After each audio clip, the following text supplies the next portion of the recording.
राज्यों से संबंधित, राज्य से संबंधित जब बोल देंगे ना तो विदेशी राज्य को मिलाना, वर्तमान राज्य को तोड़ना, राज्य का नाम बदलना, ये सब इसी में हो जाएगा। और कौन सा होगा?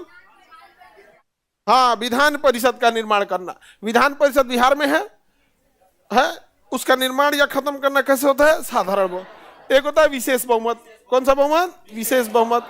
विशेष बहुमत, विशेष बहुमत थोड़ा टफ होता है, 2/3 होता है। मूल अधिकार में संशोधन करना है तो विशेष बहुमत।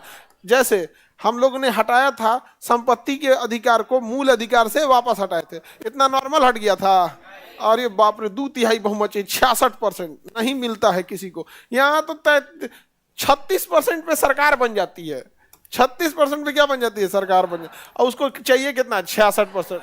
भैया डबल लगभग चाहिए होता है। तो बहुत टफ होता है विशेष बहुमत।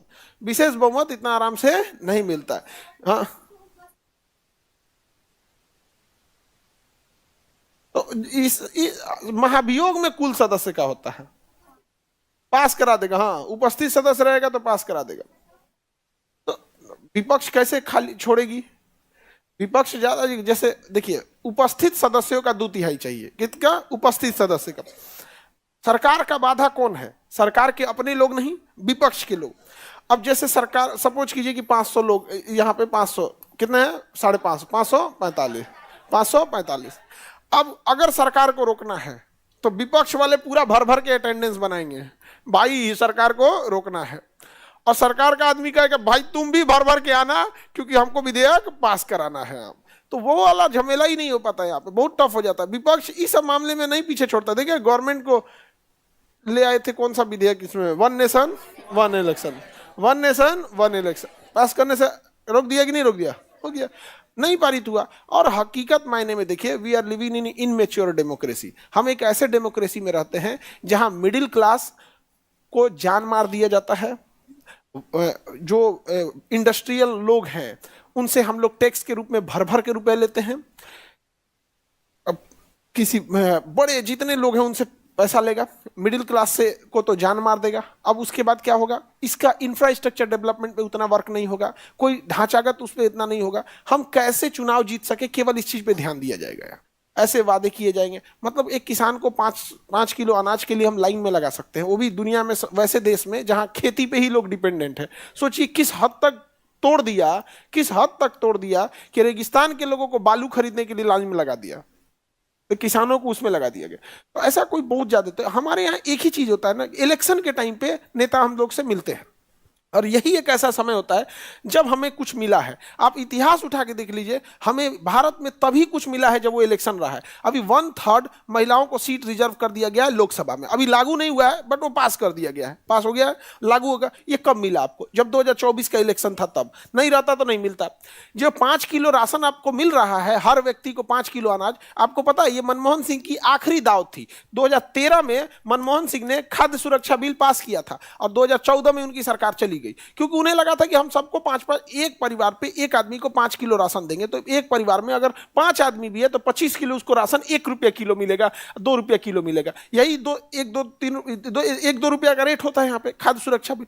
तो अभी भले हम लोग को मिल रहा है, लेकिन ये किसने दिया था? मनमोहन सिंह। और ऐसा भी मत समझिएगा कि उन्होंने बहुत अच्छा के लिए दिया था। 2013 का इलेक्शन था, उसमें उन्हें लगा कि ये हो जाएगा, उधर मोदी जी आए, अच्छे दिन आएंगे, लोग 5 किलो राशन भूल गए। लेकिन दाव कौन चला था? मनमोहन सिंह। आप कुछ भी उठा के देख लीजिए, चाहे झारखंड की मैया योजना देखिए, उनको जो पैसे आ रहे हैं 1500, 2000 जो भी अकाउंट में आ रहे हैं, 2500, तो वो लोग कब आ रहा है? इलेक्शन था तब आ रहा है। आप चाहे वो दिल्ली का इलेक्शन ही देख लीजिए, शीला दीक्षित जब थी तो उनके समय, जब अरविंद केजरीवाल उस समय आए थे तो कहते 200 यूनिट बिजली का बिल नहीं होना चाहिए यहाँ पर। हालांकि जिसको भी, कुछ ऐसे लोग होते हैं जिनके लिए आज भी 5 किलो राशन बहुत मायने रखता है, शायद बंद हो जाए तो वो नहीं खा पाए। तो ऐसा नहीं है कि ये योजनाएं खराब हैं। मेरे कहने का मतलब है, योजनाएं चाहे मोदी जी लाए हो, चाहे मनमोहन सिंह लाए हो, कोई भी हो, हमें पार्टी उटी के नहीं, आप लॉजिक समझिए कि हमें जो कुछ मिला इस देश में वो तभी मिला है जब वो इलेक्शन था। अब कहना है गवर्नमेंट का कि भाई इलेक्शन में टाइम बर्बाद हो रहा है और पैसे लग रहे हैं, एडवर्टाइजमेंट में इससे ज्यादा पैसे लग रहे हैं। एडवर्टाइजमेंट में सरकार के पास जो प्रचार में पैसे जाते हैं उसमें लग रहे हैं। आपको अलग, सच में इलेक्शन में पैसे बचाने हैं तो आप फिजिकल रैली बंद कर दीजिए। सबके हाथ में मोबाइल है, आप एक ऑडिटोरियम बुक कीजिए और आपको जो भाषण देना है भाषण दीजिए, वहां से लाइव कर दीजिए। क्या जरूरत है 1960 मॉडल अपनाने का कि हेलीकॉप्टर लेके गांव में जाएंगे, उतारेंगे, फिर 10-20 आदमी आएगा, उसमें आधा आदमी नेता को सुनने आएगा, आधा आदमी हेलीकॉप्टर देखने आएगा, युवा सबको देखने के लिए कोई फिल्म स्टार को उठा कर लेके चलेंगे। ये तो 1960 का मॉडल है, अब डिजिटल हो गया है। अब ऐसे देखिए अमेरिका में कहीं फिजिकल रैली नहीं होती है, 10-20 आदमी जुट जाते हैं। ट्रंप कोई देखिए जब गोली चलाया गया था तो वहां 500-600 लोग थे, ज्यादा भीड़ कहाँ थी। वो इसलिए होता है कि उसे बोलने में सहूलियत हो, भीड़ देख के बोल सके। कमरे में कोई टीवी पे कैसे बोल सकता है, कोई एंकर तो है नहीं, वो जैसे बंद कमरे में स्टूडियो में शूट करना थोड़ा उटपटांग होता है, तो ऐसे करके वो कर सकते। तो और भी तरीके हैं, लेकिन अगर वन नेशन वन इलेक्शन होगा तो सबसे ज्यादा लॉस अगर किसी को होगा तो गरीब तबके को होगा, क्योंकि उसको चुनाव में ही एक आदमी उसको नेता देखने को मिलता है, तो कभी ना कभी उसको कुछ ना कुछ चीजें मिल ही जाती है। समझ में आ गया कि नहीं आ गया? नहीं समझ में आ गया? और नहीं तो हम लोग के यहाँ 2005 से पहले आंखों था जी आप लोग के पास, क्या अनर थे हम लोग, पता नहीं। हमें तो 2005 के बाद निकला है। बिहार में सब लोग का आंख कब निकला है? तो उससे पहले हम लोग को कुछ दिखता ही कहाँ था, कुछ दिखता था जी। आगे बढ़े।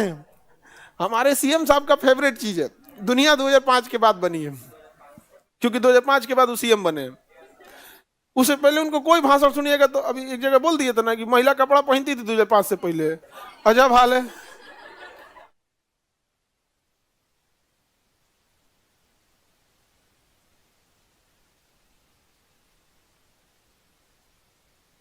तो ऐसा मतलब गजब बात बोल दी है, ये कोई बात है जी?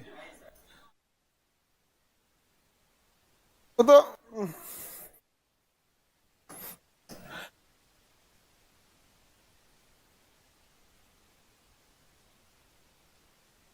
असर आपकी बहन 2014। हाँ, अच्छा वाला हमारी बहन को पूरी दुनिया 2014 के बाद दिखती है, हमारे सीएम साहब को दुनिया 2005 के बाद मिलते। सबके सामने चैलेंजेज होते हैं। जब हमारे देश के अन्य राज्य विकास की ओर लड़ रहे थे तो हमारा बिहार जो था वो जातिगत उन्माद में था। आप जाके कभी पूछिएगा ना 1997-98 में कोई मोहल्ला ऐसा होता था जिसमें गरीब तबके के लोग हैं, छोटे जाति के लोग हैं, तो 2-4 गो आदमी लाठी लेकर खड़ा हो जाता था इलेक्शन के दिन, रे साला भाग भाग वोट डाल रे, मार भाग अंदर। गाँव का वोट नहीं डालने देता था। मीडिया थी नहीं उस टाइम। आज मीडिया एक बहुत बड़ा, आज मीडिया का सबसे बड़ा योगदान अगर आप देखेंगे ना, गुंडई आज भी है, खुलेआम आप नहीं कर सकते। बना देगा वीडियो तो वो ट्विटर पे डाल देगा, अब मोदी जी को टैग कर देगा, ले डाला ट्विटर पे, टैग किया मोदी जी को, पहुंच गया मोदी जी के पास। अब तो ये नहीं कह सकते कि आपको टैग नहीं किया गया था। यहाँ पे पुलिस डीएम साहब को टैग कर देगा, अपने एसपी को कर देगा, डीजीपी को कर देगा, मुख्यमंत्री को कर देगा, गृह मंत्री, ले हो गया बवाल। गवर्नमेंट जो है ना वो ट्विटर पे चल रही है, याद रखना।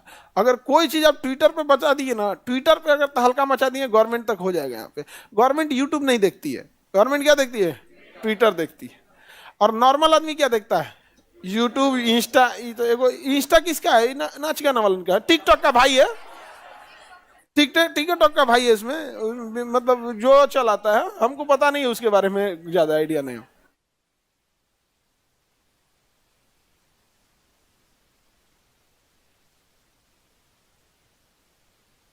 आगे बढ़े। विशेष बहुमत समझ में आ गया?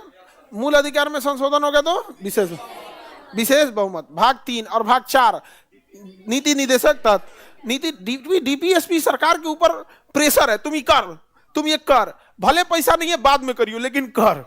और अब पता चला कि डीपीएसपी का संशोधन करके उड़ा दिया, भाग 4 नीति उड़ा दिया, तो हम कौन सी कर तो ना कर तो। जैसे हमारे धरोहरों की रक्षा करना उसी का कर्तव्य है, मादक पदार्थ पे प्रतिबंध लगाना उसी का कर्तव्य है, डीपीएसपी में ही तो भाग 4 में। पशुओं की रक्षा करना डीपीएसपी में है। यहाँ पे पोषायुक्त आहार देना, छोटे बच्चों के लिए स्वास्थ्य का ध्यान रखना, सब उसी पे तो है। निःशुल्क विधि सहायता सब उसी पे है।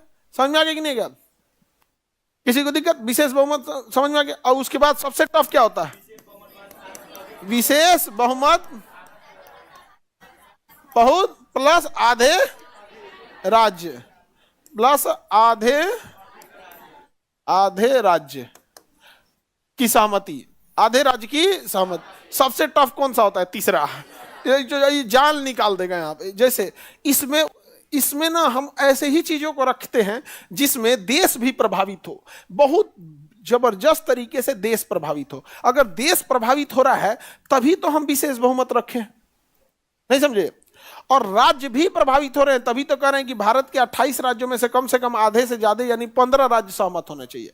28 का आधा 14 यानी 15 होना चाहिए। इसका मतलब ऐसा कुछ करने जा रहा है जिसमें देश भी प्रभावित हो रहा है और बहुत जबरदस्त तरीके से, और राज्य भी प्रभावित हो रहा है। जैसे जीएसटी लगा दीजिएगा। जीएसटी देश के एक एक लोगों को देना है, जीएसटी एक एक लोगों को देना है। आप बिना पूछे कैसे कर दीजिएगा? केंद्र में मतलब आपका 550 सांसद बैठ गए तो देश का निर्धारण कर देंगे, और जीएसटी सबको देना है। जीएसटी में देखिएगा CGST और SGST, यानी केंद्र सरकार का भी है और राज्य सरकार का भी। इसलिए कहा गया जीएसटी पास कराइए तो पहले तो एगो साधारण बहुमत से पास नहीं होगा, पहले पास कराना पड़ेगा विशेष बहुमत यानी 2/3। और जब पास हो गया ना तो हर राज्यों में उसका फोटोकॉपी भेजिए फाइल कि देखिए ऐसे ऐसे जीएसटी होगा, इसको पढ़ लीजिए। इसे अब सरकार को बुझाएगा इतना मोटा जीएसटी का विधेयक है, इतना मोटा, समझ में आ गया कि नहीं? सरकार के पास गया तो सरकार मुड़ी खजुआने लगे, बाबू चीफ सेक्रेटरी कौन है जी, देखिए हो क्या है, देखिए इनको देखिए यहाँ पे क्या है। अब चीफ सेक्रेटरी देखेंगे उसमें क्या है क्या नहीं है, वहाँ पे पूरा वित्त मंत्रालय कहेगा, उसके वो कहेंगे ठीक है सर, अच्छा ठीक है पास कर दो। यहाँ पे सरकार, आपके नजर में सरकार चला रही होती है। सरकार, किसी भी सरकार को 10 से 15 बड़े अधिकारी चला रहे होते हैं। बिहार में तो 4 को चला रहा है, अब बोल देंगे तो सुन देख लेगा लोग। यहाँ पे 4 चला रहे हैं, 4 से मिले हुए हैं हम लोग, अवगत भी कराए थे हम लोग इस चीज का।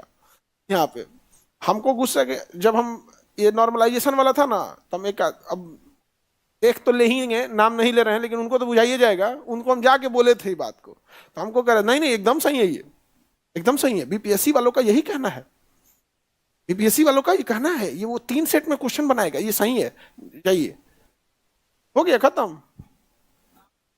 अरे उनको समझ में आ जाएगा कौन थे वो, समझ में आ गया कि नहीं? अब हम क्या करें, उधर सीएम सब थे, अब उनको क्या, वो तो इधर ही भेज देते हैं, कोई बात नहीं, अब मुलाकात होगी मैदान में। अजब हाल है। हम तो अपना काम, हम तो क्या किया, हमारा एक सीधा उसूल है कि पहले हम हमेशा एकदम प्यार से जितना हो सकता है उतना सबको हम बता देते हैं, हाथ गोड़ जोड़ के। समझ में आ गया कि नहीं आ गया? देखिए ऐसा है, बच्चों के साथ सही नहीं होगा, ये नहीं होगा, नहीं नहीं एकदम सही होगा, ठीक है, हाँ हो गया है। इसीलिए तो घुसिया घुसिया के सब जन हमारे खौरा। तो तुमको क्या लगता है 14 सूत्री जिन्ना फॉर्मूला हमको काहे भेजा गया है? डराने के लिए। किसके लिए? डराने के। लेकिन 14 सूत्री जिन्ना फॉर्मूला पास हुआ था, हम भी बर्केन हेड, नहीं समझ में आ गया? आगे बढ़े तो जीएसटी किस में आएगा? क्यों जीएसटी इसमें आएगा? क्योंकि राज्य शामिल है। राष्ट्रपति के निर्वाचन में क्या राज्य शामिल होता है? अरे गधो, राष्ट्रपति के इलेक्शन में राज्य शामिल नहीं होता है। विधानसभा भाग नहीं लेती है गधो, विधान परिषद नहीं लेता, विधानसभा लेता है ना। आप संशोधन करके कल को कहिएगा राष्ट्रपति के इलेक्शन में राज्य भाग नहीं लेगा, बेचारा पागल हो जाएगा। सब बिना पूछे हमको बाहर कर दिया, नहीं समझाएगा, बिना पूछे बाहर कर दिया रे हमको, तो राज्य वाला भड़क जाएगा। अभी से सरकार ने संशोधन किया, मित्रों राष्ट्रपति हम चुनेंगे तो विशेष बहुमत से पास करा देंगे, उसका राज्य के पास जाएगा, राज्य वाला तुरंत फाड़ के फेंकेगा सब विधेयक वाले, हमारा वैल्यू खत्म कर देगा। इसीलिए याद रखिएगा, हर एक राज्य में एक ही पार्टी की जिस दिन सरकार बनेगी, जिस दिन हर एक राज्य में एक ही पार्टी की सरकार बनेगी, उस दिन भारत का जो सबसे टफ चीज है, ये तीसरा संशोधन, विशेष बहुमत के साथ साथ आधे से अधिक राज्यों में सहमति। देखिए विशेष बहुमत उसी के पास होगा जिसकी ज्यादातर राज्यों में सरकार है, और यदि यह सरकार आधे से अधिक राज्यों में बन जाती है और उसके बाद विशेष बहुमत आ जाता है, तो अब आप समझिएगा हमारा देश उस शासन कर रही पार्टी के व्यक्तित्व पे, उसके रहमो करम पे अब टिक जाएगा कि वो कितना ईमानदार है। वो कुछ भी उड़ा देगा वहां से, कुछ भी। और सबसे खतरनाक जानते हैं क्या उड़ा देगा? 368 उड़ा देगा।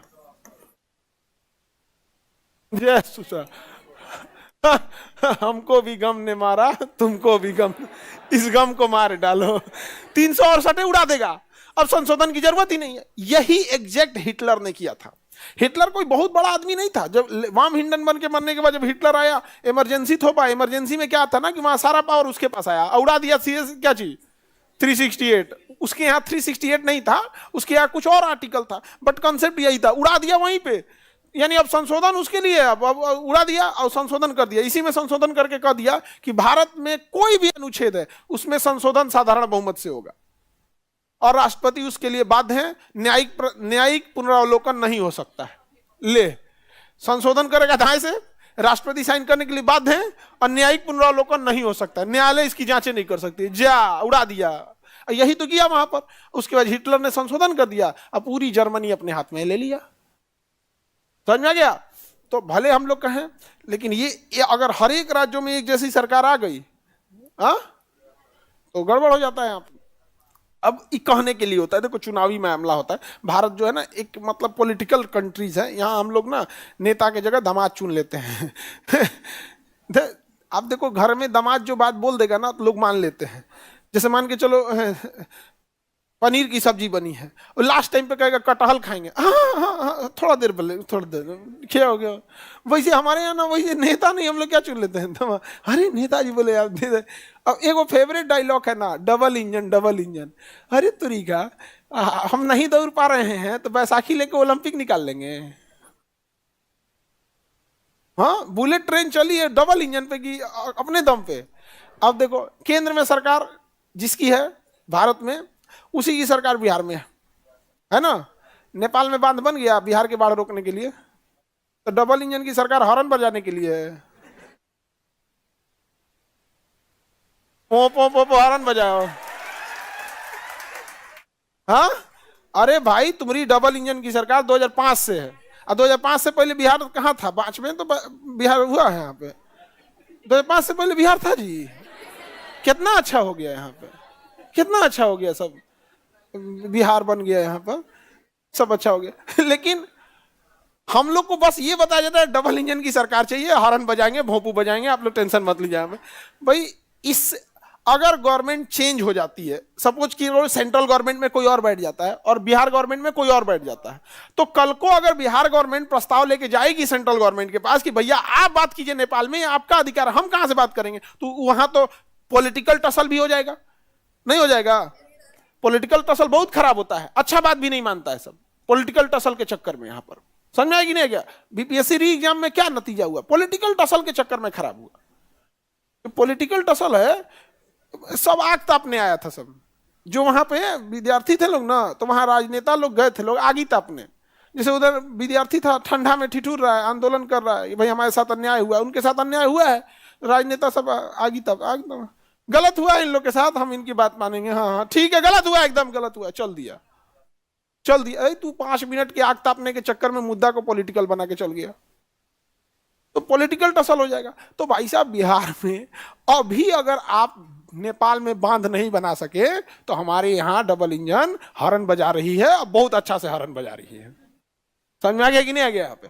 तो ये चीजें जो होती है ना, मतलब क्या कहिएगा, हम लोग को ना सब अंदर अंदर ना कई ठो जो पॉलिटिकल माइंडसेट के आदमी है ना, वो अंदरों अंदर कहता है कि आदमी अब ठीक नहीं लग रहा है, विकास की बात बोलने लगा, अब नेपाल में बांध बनाने की बात बोल रहा है, ये सब बात बोला जाता है, कुछ ऐसा बात बोलिए कि एक बिहारी 100 पे बारी, यही सब बोल के जाइए। नहीं समझ में आ गया? ये सब पे खुश रहता है।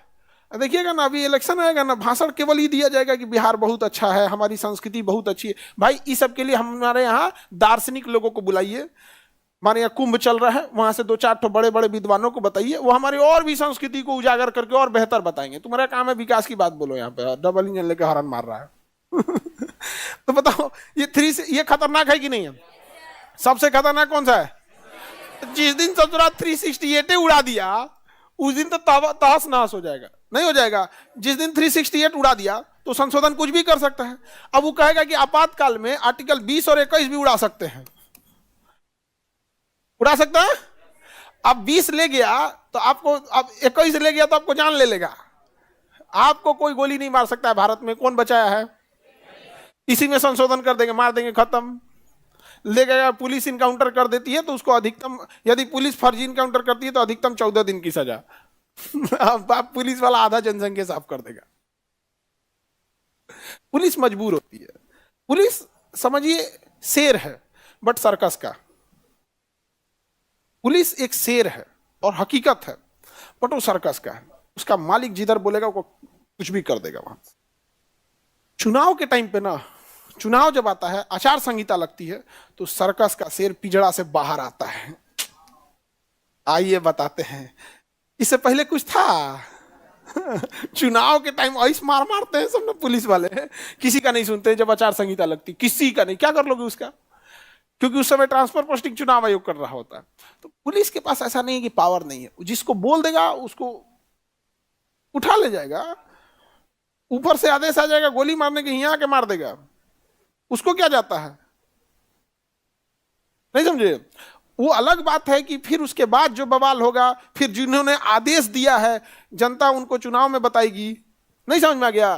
तो बड़ा वो सरकमस्टेंस, बट पुलिस को है इतना, अगर बोल दिया गया उठा के इसको लाओ तो उठा के लेके चल जाएगा, कुछ नहीं कर पाएंगे। उसके अलग रिजर्व होते हैं ना, सादा वर्दी में आएगा उठा के लेके चल जाएगा। तो 368 ये वाला तो समझ में आ गया। अब हम लोग देख लेते हैं बहुमत संशोधन में कौन कौन सा संशोधन। पहला संशोधन देखते हैं, कौन सा? पहला संशोधन। जो पहला संशोधन था वो क्या था? भूमि सुधार। अच्छा, पहला संशोधन करना, आपको डेट भी याद रखना है, 1951। संविधान लागू हुआ 1950। संविधान लागू हुआ 1950। अब ध्यान दो, 1900 संशोधन हो गया 51। ये भूमि सुधार था। क्या था? भूमि सुधार। भूमि सुधार में किसे खत्म किया गया था? जमींदारी को।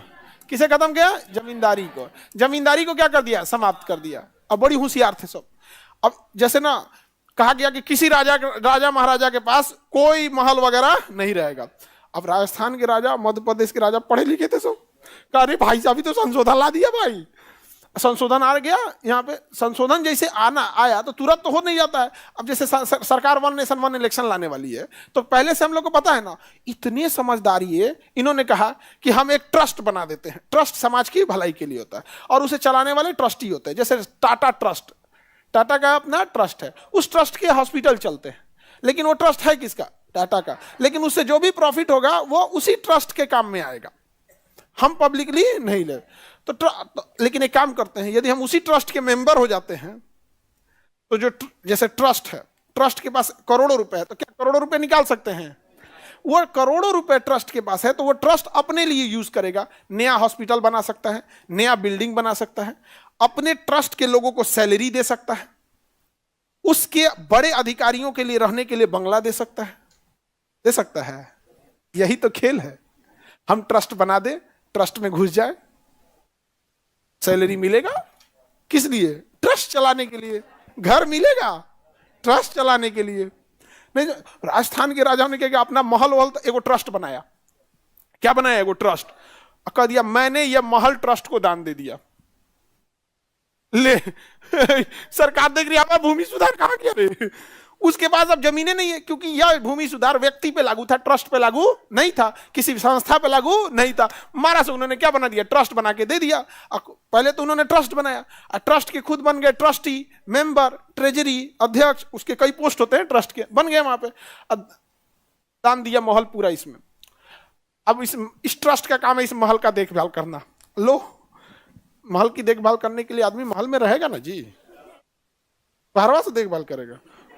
हो गया चमका दिया सब उनको। आज भी महल उनके पास है, वो महल उन्हीं के पास है आज भी। आई हैदराबाद का नवाब था बकलोलू, कहा कि देखो भाई हमारे साथ अन्याय होगा, ये लोग हमारा महल छीन लेंगे, हमको पाकिस्तान बुला लो। अजब हाल है यार, तू पढ़ा लिखा रहता तब तुम वैसे भी दिमाग लगा लेता है, यहाँ पे नहीं लगाया। तो बुद्धि लगा दिया। अभी सुनते होंगे राजस्थान वालों के पास अपना महल है कि नहीं है? उसका पेपर निकालना, कोनो महल उनके नाम पे नहीं, सब ट्रस्ट का है। सब किसका है? ट्रस्ट के नाम पे। हो गया, समझे? उनका है फर्स्ट क्लास। दिमाग लगाए सब लोग, राजस्थान वाले दिमाग लगाने में भाई, राजस्थानी गुजराती है ये सब, दिमाग लगाने में काहे पीछे रहे। अच्छा, उन लोग का है अपना। आगे बढ़े तो जमींदारी को क्या किया जाएगा? समाप्त। कौन सी अनुसूची जोड़ा गया था? अनुसूची 9। अनुसूची कौन जोड़ा गया? 9। अब देखते हैं, अब तो ऑप्शन याद रखने की जरूरत नहीं है। तो पहला संशोधन समझ में आ गया। उसके बाद दूसरा संविधान संशोधन, दूसरा संविधान 1956। फजल अली आयोग याद है, पढ़ा दिए 1956। ये कौन? दूसरा नहीं है जी, 7वां है। मतलब इस सीक्वेंस में हम 2 लिख दिए हैं, आप इस सीक्वेंस में 2 लिख दिए। 7वां संविधान संशोधन 1956 किसकी समिति को लागू किया गया? फजल अली। किसे लागू किया गया? फजल अली को। कौन सी व्यवस्था को समाप्त किया गया? A B C D. पहले राज्य क्या थे? सब ए बी सी डी राज्य थे, इन्हें खत्म कर दिया गया। किसे मान्यता दिया गया? भाषाई राज्य, भाषाई राज्य को मान्यता दिया गया। क्वेश्चन आएगा किस संशोधन द्वारा भाषाई राज्य को कानूनी मान्यता दिया गया? 7वां संशोधन। 7वां संशोधन कब हुआ? 1900। किसके सिफारिश पर? फजल अली। किसके सिफारिश पर? फजल अली के। किसके सिफारिश पर? फजल अली के सिफारिश पर। किसके सिफारिश पर? कितने राज्य बने? 14। केंद्र शासित 14 राज्य और 6 केंद्र शासित। 14 राज्य और 6 केंद्र शासित। 14 राज्य और 6 केंद्र शासित। आगे बढ़े।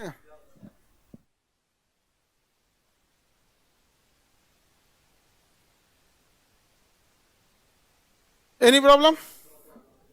7वां हो गया। 7वां के बाद 8वां संशोधन 1960। ये याद रखिएगा, ये 8वां है ना, फिर ये 104 वाला भी याद रखना है। 8वां संशोधन हर 10 साल पे आ रहा था, अभी लेटेस्ट जो हुआ है वो 104 है। ठीक है, अभी समझिए 60वें संशोधन में, 8वें संशोधन में क्या कहा।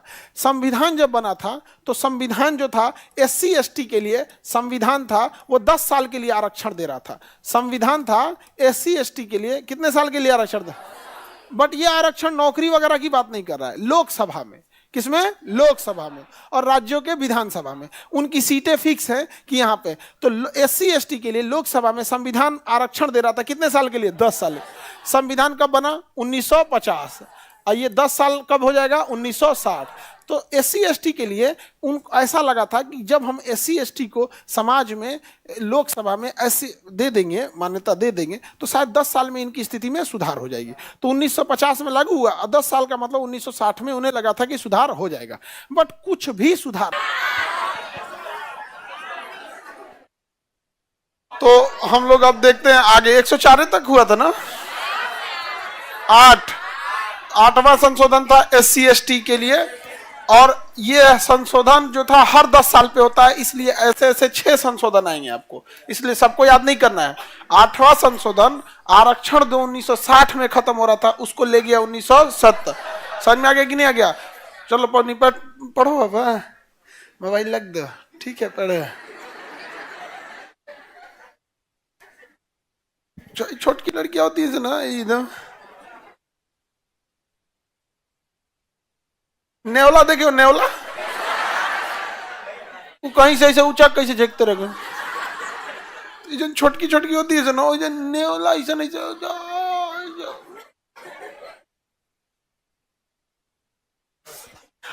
इतना छोट होती है तो कहीं बाल्टी ऐसा कहीं अट जाती है, सो दिखती भी नहीं है सो। हाँ? लेकिन बदमाशी में सबसे आगे वही रहती है सब।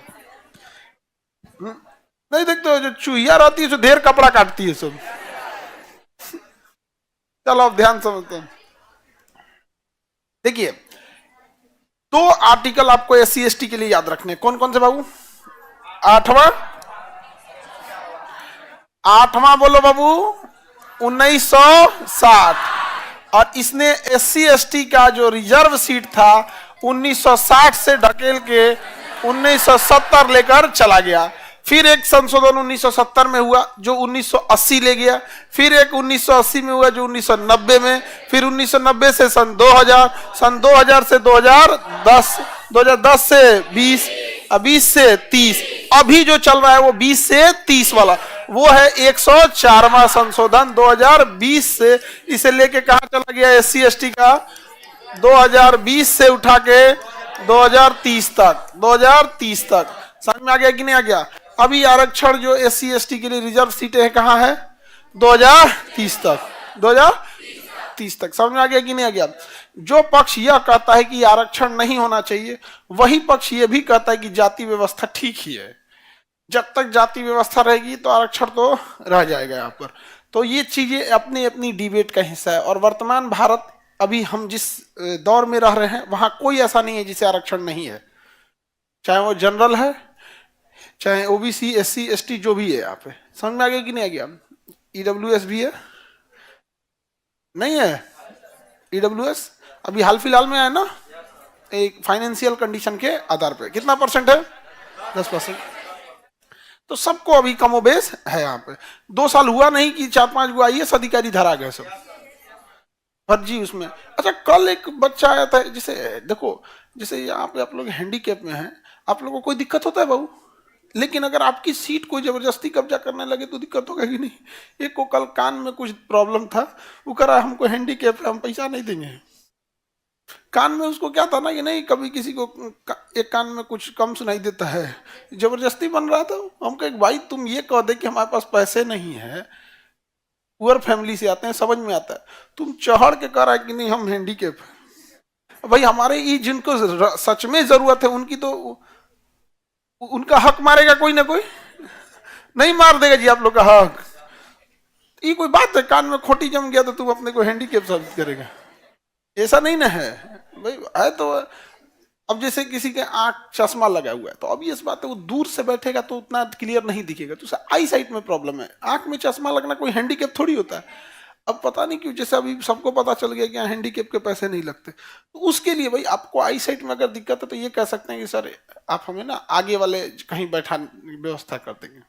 अब इतना भी किसी को प्रॉब्लम नहीं है कि बूढ़ा आदमी को इतना दिक्कत होता है, नहीं, तो एक से एक रहते हैं। तो हम लोग 8 तक देख लिए थे, मिटा दें। 8 के बाद क्या है बाबू? 10 10वां संविधान संशोधन, दादरा नागर हवेली। 10 है 10 है दादरा नागर हवेली। दादरा नागर हवेली को भारतीय संघ में मिला लिया गया।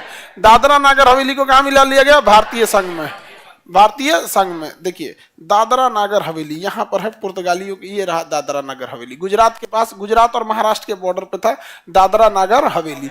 यहाँ किसका कब्जा था? पुर्तगालियों का, ठीक है। और ठीक इसी के पास एक दमन दीव था, दमन दीव, और एक ये था दादरा नागर हवेली।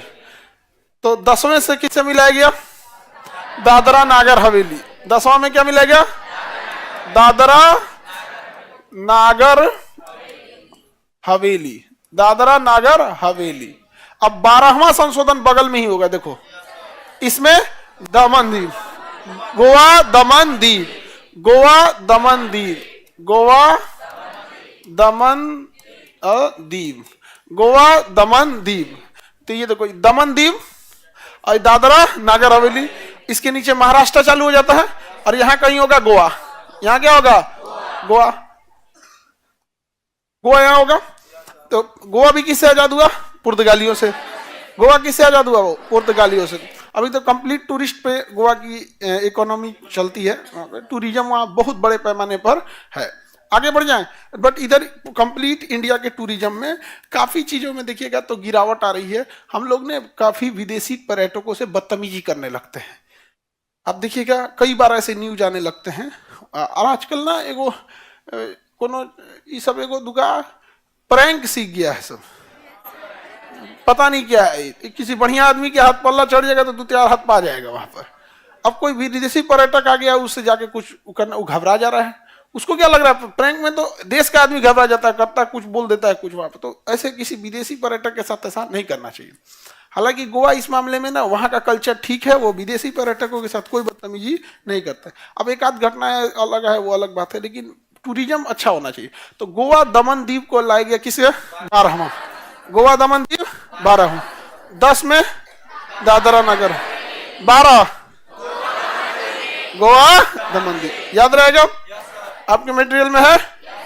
अगला देखा जाए 18वां, ये बहुत इंपॉर्टेंट है। 18वां संविधान संशोधन। 18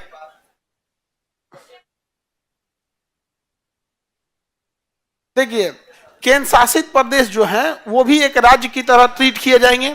2 राज्यों का एक कॉमन राज्यपाल हो सकता है।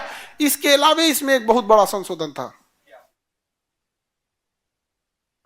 7वां में भी था यहाँ पे। इसमें 2 राज्यों के कॉमन मतलब बदला जा सकता है। केंद्र शासित प्रदेश को एक राज्य की तरह क्या किया जाएगा? ट्रीट किया जाएगा। और एक सा आयोग था, क्या था? सा आयोग। अब देखिए आप में सा आयोग है या नहीं है?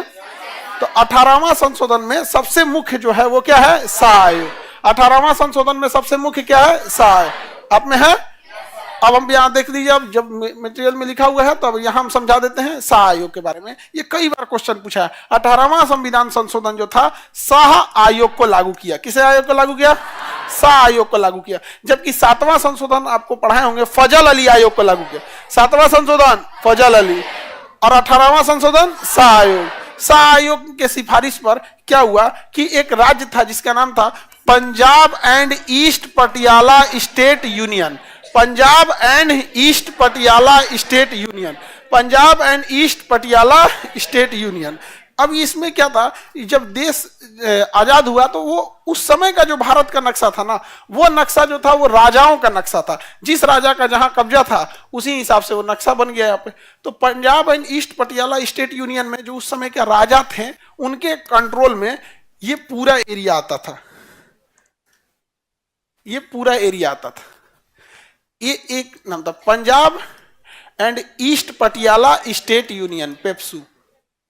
PEPSU, Punjab and east Patiala state union. अब ये पूरा एरिया आता था, इतना बड़ा एरिया इन्हीं के अंडर में आता था।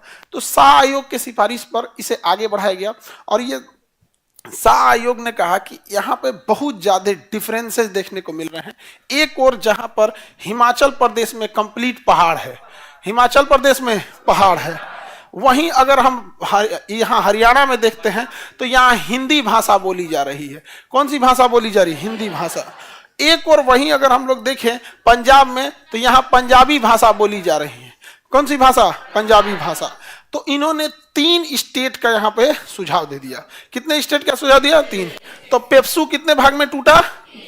3 भाग में टूट गया। बताइए, हिंदी भाषा बोलने वालों के लिए है हरियाणा, हिंदी भाषा बोलने के लिए हरियाणा। हरि मतलब भगवान, याना घर, भगवान का घर। महाभारत यही हुआ था, कुरुक्षेत्र यही था ना, कुरुक्षेत्र। तो हिंदी वालों के लिए क्या बन गया? हरियाणा। वहीं अगर पंजाबी भाषा जाती, पंजाबी भाषा के लिए पंजाब बन गया। और अगर वही आप देखेंगे माउंटेन या हिल, पर्वत के लिए क्या हो गया? हिमाचल प्रदेश। पर्वत के लिए हिमाचल प्रदेश, पर्वत के लिए हिमाचल प्रदेश। और इन दोनों की कॉमन राजधानी हो गई चंडीगढ़। दोनों की कॉमन राजधानी हो गई चंडीगढ़। दोनों की कॉमन राजधानी चंडीगढ़। तो बताइए, पंजाब राज्य का पुनर्गठन कौन थे संशोधन द्वारा? वही क्वेश्चन घुमा देगा। भाषाई राज्यों का गठन किस सिफारिश पर? 7वां। भाषाई राज्य का गठन 7वां। पंजाब राज्य का पुनर्गठन 18वां संशोधन। शाह आयोग की सिफारिश पर किसका पुनर्गठन? पेप्सू। पहली बार राजकीय आपात लगा था पेप्सू।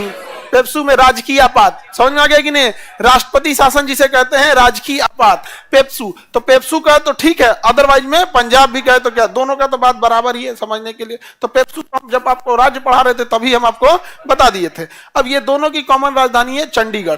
तो चंडीगढ़ जो है वो कहां पर हो जाएगा? अब जैसे मान के चलिए ये है पंजाब और इसके नीचे है हरियाणा। हरियाणा अब हम यहां पे बना देते हैं राजधानी किसकी? दोनों की राजधानी चंडीगढ़। अब उधर से पंजाब कहेगा कि हम ज्यादा जमीन कब्जा ले, तो पंजाब उधर से, समझा कि नहीं? सग्गा चंडीगढ़ इत्थे रख, मतलब इधर रख चंडीगढ़ हमारा। उधर से हरियाणा में आएंगे लोग, नहीं समझेगा। तो अपना आना, दोनों लोग एक जैसे। पंजाब हरियाणा में ना आज भी देखिएगा ना, जो सेना में जाने का कल्चर है बहुत ज्यादा है। क्योंकि द्वितीय विश्व युद्ध जब अंग्रेज लड़ रहे थे तो किसी को ये नहीं पता था कि परमाणु बम का यूज हो जाएगा और इतना अचानक से द्वितीय विश्व युद्ध खत्म हो जाएगा। तो यहां से उन लोगों ने 60 लाख जवानों को भर्ती किया था, पंजाब और हरियाणा से 60 लाख। और उनको लगा था कि यही सब युद्ध जिता देगा। सब घर घर से वहां फौज में गया था, पंजाब में घर घर से 60 लाख फौज को 1944-45 के आसपास। तब तो युद्ध खत्म हो गया, तो अग्निवीर बना के ले गए थे सब। ये अग्निवीर जो योजना है ना 1940 में हरियाणा में लागू था, द्वितीय विश्व युद्ध के समय। उसी को ये लोग अग्निपथ नाम रख के, अग्निपथ का अग्निवीर क्या रख के भेज दिया यहाँ पर। ये सब थोड़े होता है यहाँ पर। उसके बाद से द्वितीय विश्व युद्ध खत्म हो गया तो डिसमेंटल कर दिया गया। आर्मी को क्या कर दिया गया? डिसमेंटल, कि भाई अब अग्निवीर थे, आप लोग घर जाइए। आप हर घर से एक एक फौजी था वहां पे, हर घर से। इसलिए आज भी देखिएगा ना वहां पे तो लोग, फौज का जो कल्चर है आज भी है वहां पर। एक जैसे आपने अपने यहाँ खेती का कल्चर, हर घर में एगो किसान है। आप में हर बेंच पे ना, आप में से 90% बच्चे किसान फैमिली से। तो कल्चर किस चीज का हो गया? किसान का हो गया। और वहां कल्चर किस चीज का हो गया? फौज का। यही कारण है कि जब देश का विभाजन हुआ ना, तो सबसे ज्यादा यहीं पे बवाल भी देखा गया, बहुत ज्यादा बवाल देखा गया। और जब ये अग्निवीर लाया गया तो ये नहीं सोचा गया कि जब आप किसी को लड़ाई की ट्रेनिंग दे देते हैं, फिर वो समाज में आएगा और सेटल्ड नहीं होगा, बाय द वे डिरेल्ड हुआ, तो कैसे संभालिएगा?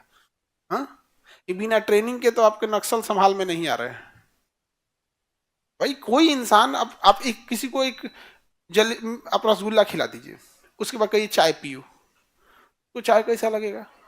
फीका लगेगा। गवर्नमेंट वही कर रही है। अग्निवीर में ले आई, उसको स्टैंडर्ड की लाइफ दे दी कि सुबह 4 बजे उठना है तो उठना है, पीटी करना है तो करना है, ये नाश्ता आएगा, इतना खाना आएगा, फिक्स होता है ना। वहां पे क्वार्टर मास्टर होता है, वो शाकाहारी के लिए कितना दूध जाएगा, कितना घी जाएगा, मांसाहारी के लिए कितना जाएगा, अंडा वाले के लिए कितना जाएगा, उसमें सबका फिक्स होता है। ऐसा नहीं है कि आपका फौज में जब तक युद्ध नहीं हुआ है ना, फौज आपका ध्यान रखती है, खाया ना खाना है, खाया कि नहीं खाया, फिजिकल फिटनेस है कि नहीं, पीटी एक्सरसाइज हो रहा है कि नहीं, कैंटीन से इसको टैक्स फ्री सामान दिए जाए। तुम बाहर कोई काजू किशमिश खरीदो तो अगर तुम 1000 रुपये मिला, कैंटीन में 500 रुपया पड़ेगा। बहुत सस्ता कैंटीन में आती है। गाड़ियां खरीद लो, कुछ भी चीज कैंटीन से वहां पे, समझा गया कि नहीं, सस्ता पड़ता है। हम लोग भी कई बार घुस जाते थे कैंटीन में स्टूडेंट लाइफ में। अब हम लोग के साथ में किसी किसी का फौज का कार्ड रहता था, तो उसी से मिल। और इलाहाबाद में ना एक जगह वहाँ पे नॉन सीएचडी वाले में तो आदमी चला जाता था। सीएचडी नॉन सीएचडी 2 टाइप का कैंटीन होता है। सीएचडी में थोड़ा ठीक ठाक रेट मिल जाता है, नॉन सीएचडी में उतना भी नहीं मिलता है, लेकिन बाहर के तुलना में ठीक मिलता है। चीजें सामान सब ओरिजिनल रहती है। जिस तरह मॉल होता है ना, कुछ भी खरीद लाइए, वो फौज का मॉल है, उसमें जाके कैंटीन बोलते हैं उसे। सीएचडी रहेगा तो ज्यादा ही रहेगा, नॉन सीएचडी में तो खैर आप में से किसी के फौज में होंगे तो वो लोग खरीदे होंगे। कितने लोग के? देखो भाई बढ़िया है जी, इतना फौज वाले हैं लोग यहाँ पे। तो सीएचडी से आप लोगों को तो सीएचडी कार्ड मिला होगा। सस्ता मिलता है कि नहीं जी? ओरिजिनल में देखो, सस्ता महंगा एक अलग चीज है। आज के टाइप पे सोच रहा ओरिजिनल मिल रहा है कि नहीं मिल रहा है, यही सबसे बड़का। सुन रहे हैं कि प्लास्टिक का चावल लाया है सब। सरकार को प्लास्टिक महंगा करना चाहिए, इसका बहुत मिसयूज हो रहा है। तो इस चंडीगढ़ जो था ये जगह को, इसको क्या किया गया, तो भाई बवाल तो हो जाता। तो कहा गया कि देखो ये चंडीगढ़ ना पंजाब का होगा, ना चंडीगढ़ हरियाणा का होगा, ये चंडीगढ़ पे राष्ट्रपति का शासन रहेगा। इसे बना दिया केंद्र शासित। तो 4 गो राज्य बना, हरियाणा, पंजाब, हिमाचल प्रदेश, चंडीगढ़। ये 3 कंप्लीट राज्य और ये केंद्र शासित। क्या है? केंद्र शासित। अभी हरियाणा में चुनाव होता है ना, तो वहां चुनाव का मुद्दा रहता है कि चंडीगढ़ हमारा होगा। नहीं समझा गया? हरियाणा के चुनाव में। और उधर पंजाब के चुनाव में चंडीगढ़ हमारा होगा। नहीं समझा गया? वहां सब लोग समझाएंगे, सग्गा पुत्र इधर के, चंडीगढ़ इधर है हमारा। दोनों के चुनाव में ये मुद्दा होता है। सरकार को दोनों को पैसा दे देना चाहिए। 2000 करोड़ तुम पकड़ो, 1000 करोड़ तुम पकड़ो, तुम अपनी राजधानी अपना बना लो, तुम अपनी राजधानी अपना बना लो। चंडीगढ़ को केंद्र शासित रहने दो। नया शहर बन ही नहीं रहा है, वही शहर बसा हुआ है, उसी में लोग आके बस रहे हैं। पिछले 100 सालों में आपने शायद ही 2-4 शहर बसते देखे होंगे, कोई शहर नहीं बस रहा है। एक गुड़गांव वो भी इसलिए बस गया दिल्ली के पास है, एक नोएडा वो भी इसलिए बस गया कि दिल्ली के पास है। ये तो मजबूरी में बस गया। चंडीगढ़, ढोलेरा, यही तो 4 गो सिटी देख रहे हैं आप लोग। ढोलेरा भी बस ही रहा है, लेकिन बहुत मॉडर्न तरीके से। कहां जाएगा? क्राइम क्यों नहीं बढ़ेगा? रेट क्यों नहीं बढ़ेगा? बिना मतलब का रेट बढ़ना। अब जैसे ये कलम है, मान के चलिए इसका कितने का आता जी है ये?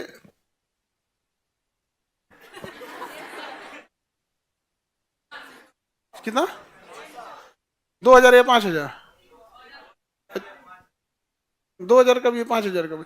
अब ये इसमें दो रेंज का आता है, एक 2000 का आता है, एक 5000 का। तो तुम्हें 5 रुपये वाला कलम नहीं है, इस पे लिखने वाला ये मैग्नेटिक कलम है ये।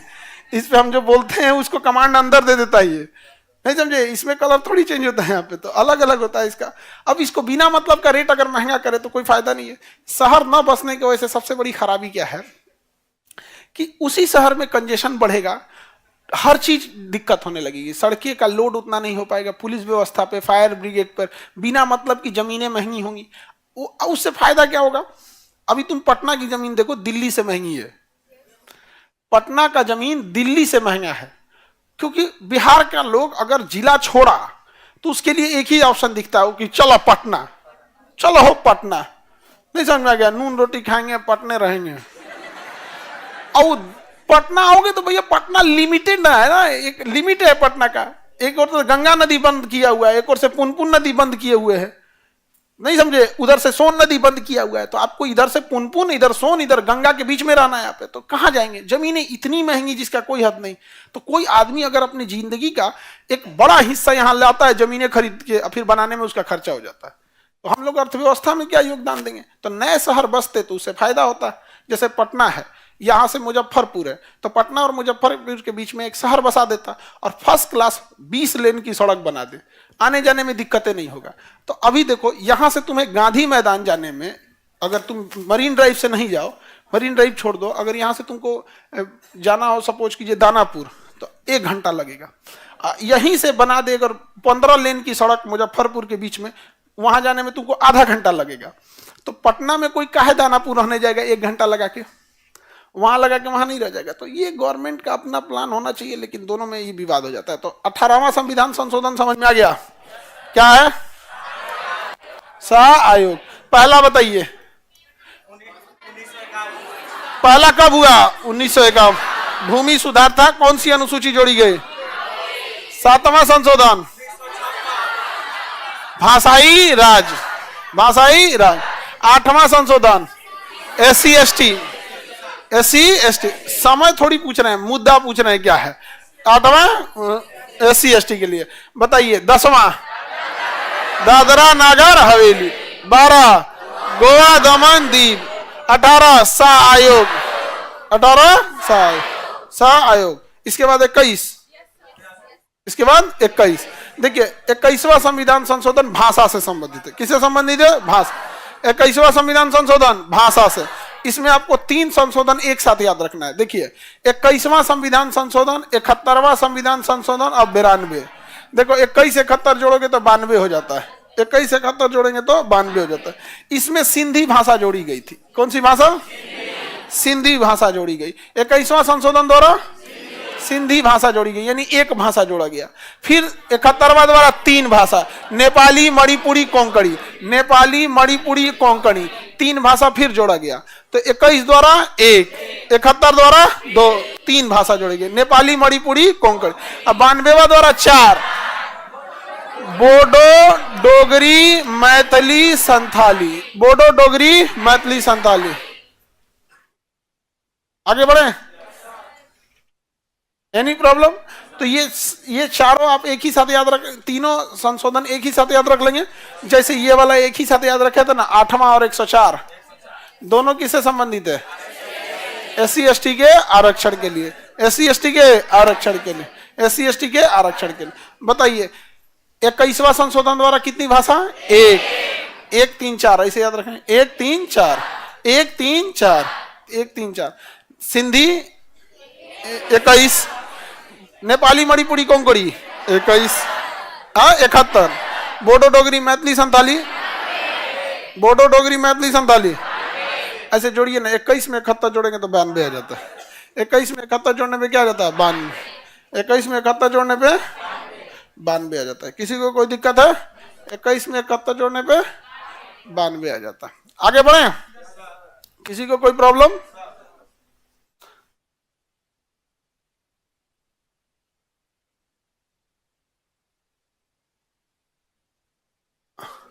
अच्छा, वह हिंदी भाषा के क्षेत्र में हिमाचल होना चाहिए, तो अच्छा हरियाणा, वो तो आप सुधार लीजिएगा, नॉर्मल सा चीज है। आगे बढ़ जाए तो 21 याद रहेगा। 21 से रिलेटेड ही आपको क्या याद रहेगा? 71, और इसी से रिलेटेड 92 रहेगा। याद रहेगा नहीं यहाँ पे? अब हम ये जब 71 पढ़ाने जाएंगे, 92 पढ़ाने जाएंगे तो छोड़ देंगे वहां, बस इतना बता के कि देखिए अब आपको पढ़ा दिए हैं भाषा से रिलेटेड। उसी तरह 104 पढ़ाने के टाइम पे बता देंगे, लेकिन आपको कहेंगे कि आप एक बार देख लीजिएगा। इसके बाद आपका आर्टिकल आएगा 35 और 36। 35 और 36 देखिए, इसमें सिक्किम से संबंधित है। किससे संबंधित है? सिक्किम से संबंधित है। सिक्किम किसे? सिक्किम। देखिए सिक्किम ना पहले भारत का हिस्सा नहीं था। सिक्किम भारत का हिस्सा नहीं था। सिक्किम एक स्वतंत्र देश था। सिक्किम क्या था? स्वतंत्र देश। मोनार्की थी यहाँ पर, राजतंत्र कंट्रोल होता था सिक्किम में। बट चाइना ने ना वो 5 फिंगर पॉलिसी लेके चलाया है। उसका कारण आया था ना कि जैसे 5 उंगलियां होती है ना, उसने कहा कि ये हथेली जो है ना, हथेली, इस हथेली अधूरी है 5 उंगलियों के बिना। 5 उंगलियों के बिना हथेली अधूरी। उंगलियां काट दोगे तो हथेली कैसा लगेगा, इसे अजबे लगेगा। तो उसका कहना है कि मेरी 5 फिंगर है, हथेली है ये तिब्बत, हथेली है ये तिब्बत। क्या है तिब्बत? क्या है? हथेली है। इसकी 5 उंगलियां हैं। कितनी उंगलियां हैं? ले, एक को कहता है अरुणाचल प्रदेश, यहाँ इधर से ले लेता है कि अक्साई चीन है। समझ में गया? एक यह तो तिब्बत ले ही लिया है, इधर नेपाल को भी बोलेगा, सिक्किम को, भूटान को। 1 2 3 4 5 सब डरा गया सब। इस सब में से कुछ ना कुछ बकोटेगा यहाँ। अब सिक्किम पे वो पूरा भिड़ गया था, सिक्किम पे पूरा भिड़ गया था। सिक्किम पे जब भिड़ गया तो सिक्किम को लग गया कि भाई हम इनके बीच में जाएंगे तो बर्बाद हो जाएंगे, चाइना तो कभी नहीं जाने वाले। तो भारत से कहा कि हम आपके देश में मिलना चाहते हैं। उस समय जवाहरलाल नेहरू थे, 1976 में जवाहरलाल नेहरू थे? नहीं, वो नहीं थे उस समय। 75 और 76 के समय इंदिरा गांधी थी। कौन थी? इंदिरा। तो उनके समय ये बात हुआ। तो सिक्किम को एक बात का डर था कि अगर हम भारत में मिल जाते हैं तो कहीं ऐसा ना हो कि भारत का आदमी हम लोग को चाइना वाली नीति अपना के एक आदमी को उड़ीसा भेज दे, एक को छत्तीसगढ़, मध्य प्रदेश, गुजरात, राजस्थान, यूपी, हरियाणा, ऐसा ना हो कि ऐसा भेज उच के हम लोग को अब पूरा एकदम नाश दे। समझ में आ गया? बिहार नहीं आया? तुम लोग इसका इंतजार कर रहा था।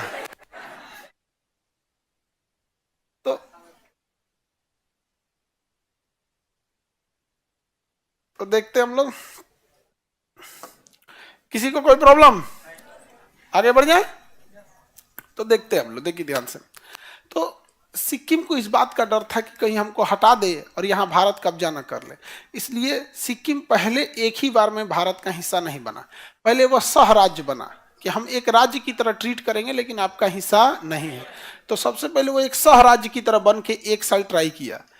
जब वो सह राज्य की तरफ बन गया, उसको कोई दिक्कत नहीं आया, तब जाके वो पूर्ण राज्य बना। पूर्ण राज्य बना और आज भी हमारे और सिक्किम के बीच में कोई दिक्कत नहीं है। सिक्किम के लोग बड़ा सुलझे हुए हैं, पूरे पहाड़ी एरिया में ठीक है लोग। हम लोग जो आते हैं ना, ये काऊ बेल्ट एरिया बोला जाता है, ये यहीं पे बहुत ज़्यादा जनसंख्या भी है और ये सब भी बहुत ज़्यादा है। अब पहाड़ी एरिया में देखेंगे तो ऐसा कोई समस्या नहीं है। तो ये सिक्किम भारत का पहले बना सह राज्य, उसके बन गया पूर्ण राज्य। तो 35वां संशोधन द्वारा सह राज्य, 36वां द्वारा, 35वां द्वारा सह राज्य, और यहाँ पर पूर्ण राज्य, पूर्ण राज्य, सह राज्य के बाद पूर्ण राज्य, सह राज्य के बाद पूर्ण राज्य। सह राज्य बना 1975 74, और ये 16 मई 1975, 16 मई 1975 पूर्ण राज्य बन गया, 16 मई 1975। अब समझिएगा, 35वां संशोधन हुआ 1974, सिक्किम क्या बना? सह राज्य। ये भी क्वेश्चन पूछता है। और 36वां संशोधन द्वारा सिक्किम बना पूर्ण राज्य। क्या बन गया? पूर्ण राज्य। क्या बन गया? पूर्ण राज्य बन गया। 36वां संशोधन द्वारा क्या बन गया? पूर्ण राज्य। अब जब ये पूर्ण राज्य बनेगा तो ऐसा तो है नहीं कि फजल अली आयोग तो यहीं पे लग गया था। 7वां संशोधन द्वारा ही क्या लग गया था? फजल अली आयोग बन गया था। फजल अली आयोग की सिफारिश लागू हो गई थी और इसके द्वारा 14 राज्य बन चुके थे। कितने राज्य? 14। और 6 केंद्र शासित प्रदेश होते हैं। अब जब ये 1956 में ही 14 राज्य बन गए थे, उसके बाद बहुत सारे राज्य ऐड होते गए, तो उसी हिसाब से इसका कौन सा रैंकिंग आएगा? 22वां राज्य बनेगा। कौन सा? 22वां। तो 36वां संविधान संशोधन द्वारा सिक्किम जो है पूर्ण राज्य का दर्जा प्राप्त हुआ, और पूर्ण राज्य का दर्जा के बाद ये चौथा राज्य बना, 22वां राज्य बना। चौथा राज्य बना, 22वां राज्य बना। किसी को कोई दिक्कत? तो संशोधन याद रहेंगे, 36 तक तो याद ही रहेगा आप लोग को। पहला भूमि सुधार, 7वां भाषाई राज, 8वां SC ST, 104 भी SC ST, 10 दादरा नगर हवेली, 12 गोवा दमन दीव, 18 शाह आयोग, 21 भाषा, 71 भाषा, 92 भाषा, 35-36 सिक्किम, 35-36 एक साथ याद रख, देखिए आपको हम जो कॉन्सेप्ट बता दिए ना, आपको में से किसी को नहीं भूलेगा कि एक बार सहराज बना, एक बार पूर्ण राज बना, जब पूर्ण राज बना तो क्या था 22 पूरा रिवीजन के टाइम ऐसे याद कीजिएगा तो रिवीजन नहीं हो पाएगा, मन भी नहीं लगेगा पढ़ते में। बस 35-36 का संबंध सिक्किम से खत्म, उतना तो कहानी याद करने की जरूरत क्या है। 35-36 सिक्किम, किसी को दिक्कत? 35-36 ब्लैक बोर्ड पर रेड कलर से नहीं दिखता है, नहीं दिखता है जी।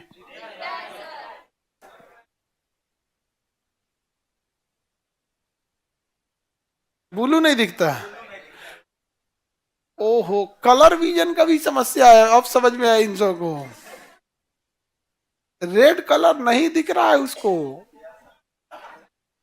रेड और ग्रीन अगर नहीं दिख रहा है कलर विजन की क्या है समस्या है। अब रेलवे वगैरह वाला जॉब या ट्रैफिक वाला ये सब वाले में नहीं जा सकते, जहां सिग्नल आपको देखना हो, पता चला कि चल गया उसको रेड कलर नहीं दिख रहा है, चला हो ले गया सबको, वैसे ही ट्रेन गिर रही है डेली जुगो।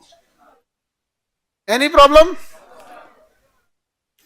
अगला आएगा 42वां संशोधन, बाप रे बाप, 42वां संशोधन 1976, ये एकदम भाई याद रखना, 1976 भी याद रखना पड़ेगा। 42वां संशोधन 1976, इतना भयानक था ये संशोधन जिसका कोई हद नहीं। स्वर्ण सिंह समिति की सिफारिश पर इतना संशोधन बड़ा था कि इसके लिए अलग सिफारिश करनी पड़ी थी, स्वर्ण सिंह समिति। कौन सी समिति? स्वर्ण सिंह समिति, स्वर्ण सिंह समिति। अब आप स्वर्ण सिंह समिति के बारे में एक चीज जानते होंगे कि भैया इन्होंने ना क्या जोड़ा था, मौलिक कर्तव्य। 42वां संशोधन का एक मुख्य चीज था कि मौलिक कर्तव्य। अब इसमें मौलिक कर्तव्य जोड़ दिया गया, मूल कर्तव्य, मौलिक कर्तव्य, कि हमारा ये काम है देश के प्रति हमें करना है। जब मौलिक कर्तव्य जोड़ा गया था तो 10 था उस समय, जब मौलिक कर्तव्य जोड़ा गया था तो 10 था।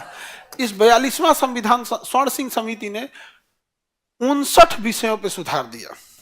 कितना सुधार किया? 59 नए नए सुधार कर दिए संविधान में। तो लोगों ने कहा कि एक से तो अच्छा एक नया संविधान लिख दिया रहता, 59 को विषय कोई जोड़ता है जी, इसलिए इसे मिनी संविधान कहा जाता है। क्या कहेंगे? मिनी संविधान। भाई मिनी संविधान क्यों कहा जाता है? एक काम करते ना, हम आपके किताब में कहते हैं कि देखिए ना एगो पीडीएफ जोड़ दीजिए, 60 पन्ना का पीडीएफ है, तो आप क्या कहिएगा? एगो किताबें ना दे दीजिए तो इस 60 पन्ना का पीडीएफ बीचों में काहे लगा रहे हैं, तो मिनी किताब नहीं हो जाएगा वो। तो 59 विषय जोड़ने के कारण इसे मिनी संविधान कहा जाता है। और ये इंदिरा गांधी लाई थी, यहीं से इंदिरा गांधी हारी थी। इतना जबरदस्त संशोधन हुआ था, भारतीय संविधान का गला घोंट दिया गया। यानी इंदिरा गांधी ना बहुत आयरन लेडी कहा जाता था ना, बहुत ढीठ थी।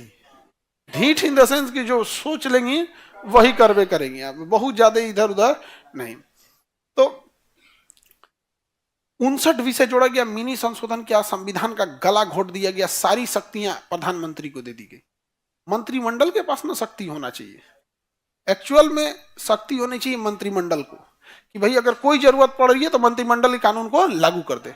हाँ, अस्थायी रूप से लागू करना है तो संसद में जाइए, लेकिन इमरजेंसी आ गया है तो फिर संसद में इमरजेंसी में थोड़ी जा सकते हैं, उसको तो बुलाने की एक प्रक्रिया है। 3 गो सत्र चल रहे हैं यहाँ पे।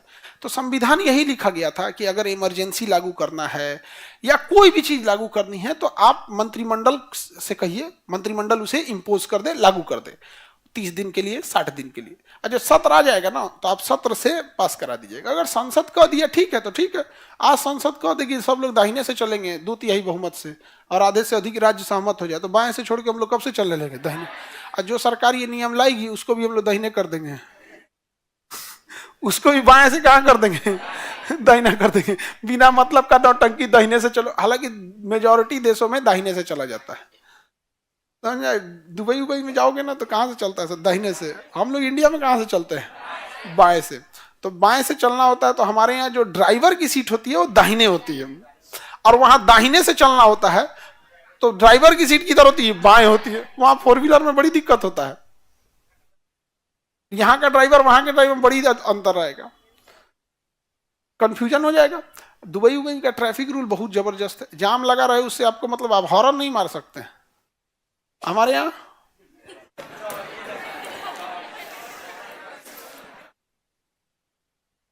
हम लोग एम्बुलेंस को रास्ता नहीं देते, हॉर्न मारते रहे आप। फायर ब्रिगेड की गाड़ी आग बुझाने आती है ना तो लोग देखने लगते हैं। कभी भी देखना फायर ब्रिगेड की गाड़ी आएगी तो पुलिस भी साथ आएगी। आग बुझाने में पुलिस का क्या काम है, फायर ब्रिगेड का है। लेकिन फायर ब्रिगेड पुलिस वालों को लेके आते हैं कि भीड़ आप खाली कराइएगा, नहीं तो सब लोग देखने आएंगे। देश इतना खाली लोगों से भरा हुआ है, देश में लोग इतने खाली बैठे हुए हैं कि गांव में जेसीबी की खुदाई की देखने के लिए 200 आदमी आ जाता है। उसमें क्या देखना है भाई, बकेट उठा उठा भरे गए। दिखा रहा है कि हम कितने खाली बैठे हैं हम लोग। और बहुत ज्यादा अगर कोई खाली बैठ गया और आप उसे अधिकार दे दिए बोलने का, दूसरे के बात में टांग लड़ाने का, तो हो गया वो काम, घोर मट्ठा कर देगा कुल इन्ने का उन्ने। और यही होता है, खाली बैठा है आदमी। तुम ट्रेन में बैठना कभी जनरल डिब्बा में, एक से एक ज्ञानी बैठेगा सब, जो अपने परिवार की अर्थव्यवस्था नहीं सुधार पाया ना, वो कहेगा कि निर्मला सीतारमन को देश ऐसे चलाना चाहिए। अरे उनको वो इंसान बोले जो कम से कम ऐसे जगह से उठा है जिसकी अर्थव्यवस्था खराब थी, उसने अपने दम पे अर्थव्यवस्था ठीक किया है, तब बोले तो समझ में आता है। डूबी हुई कश्ती किनारा बताने चलिए, और ये चीजें बहुत ज्यादा हो जाती है। देखना ना, खूब से खूब सलाह देगा। सबको छोड़ो, तुम अपने हॉस्टल में बैठना, लॉज में, जो 6-7 साल से तुमको ढेर समझाएगा, एक से एक रहेगा सब।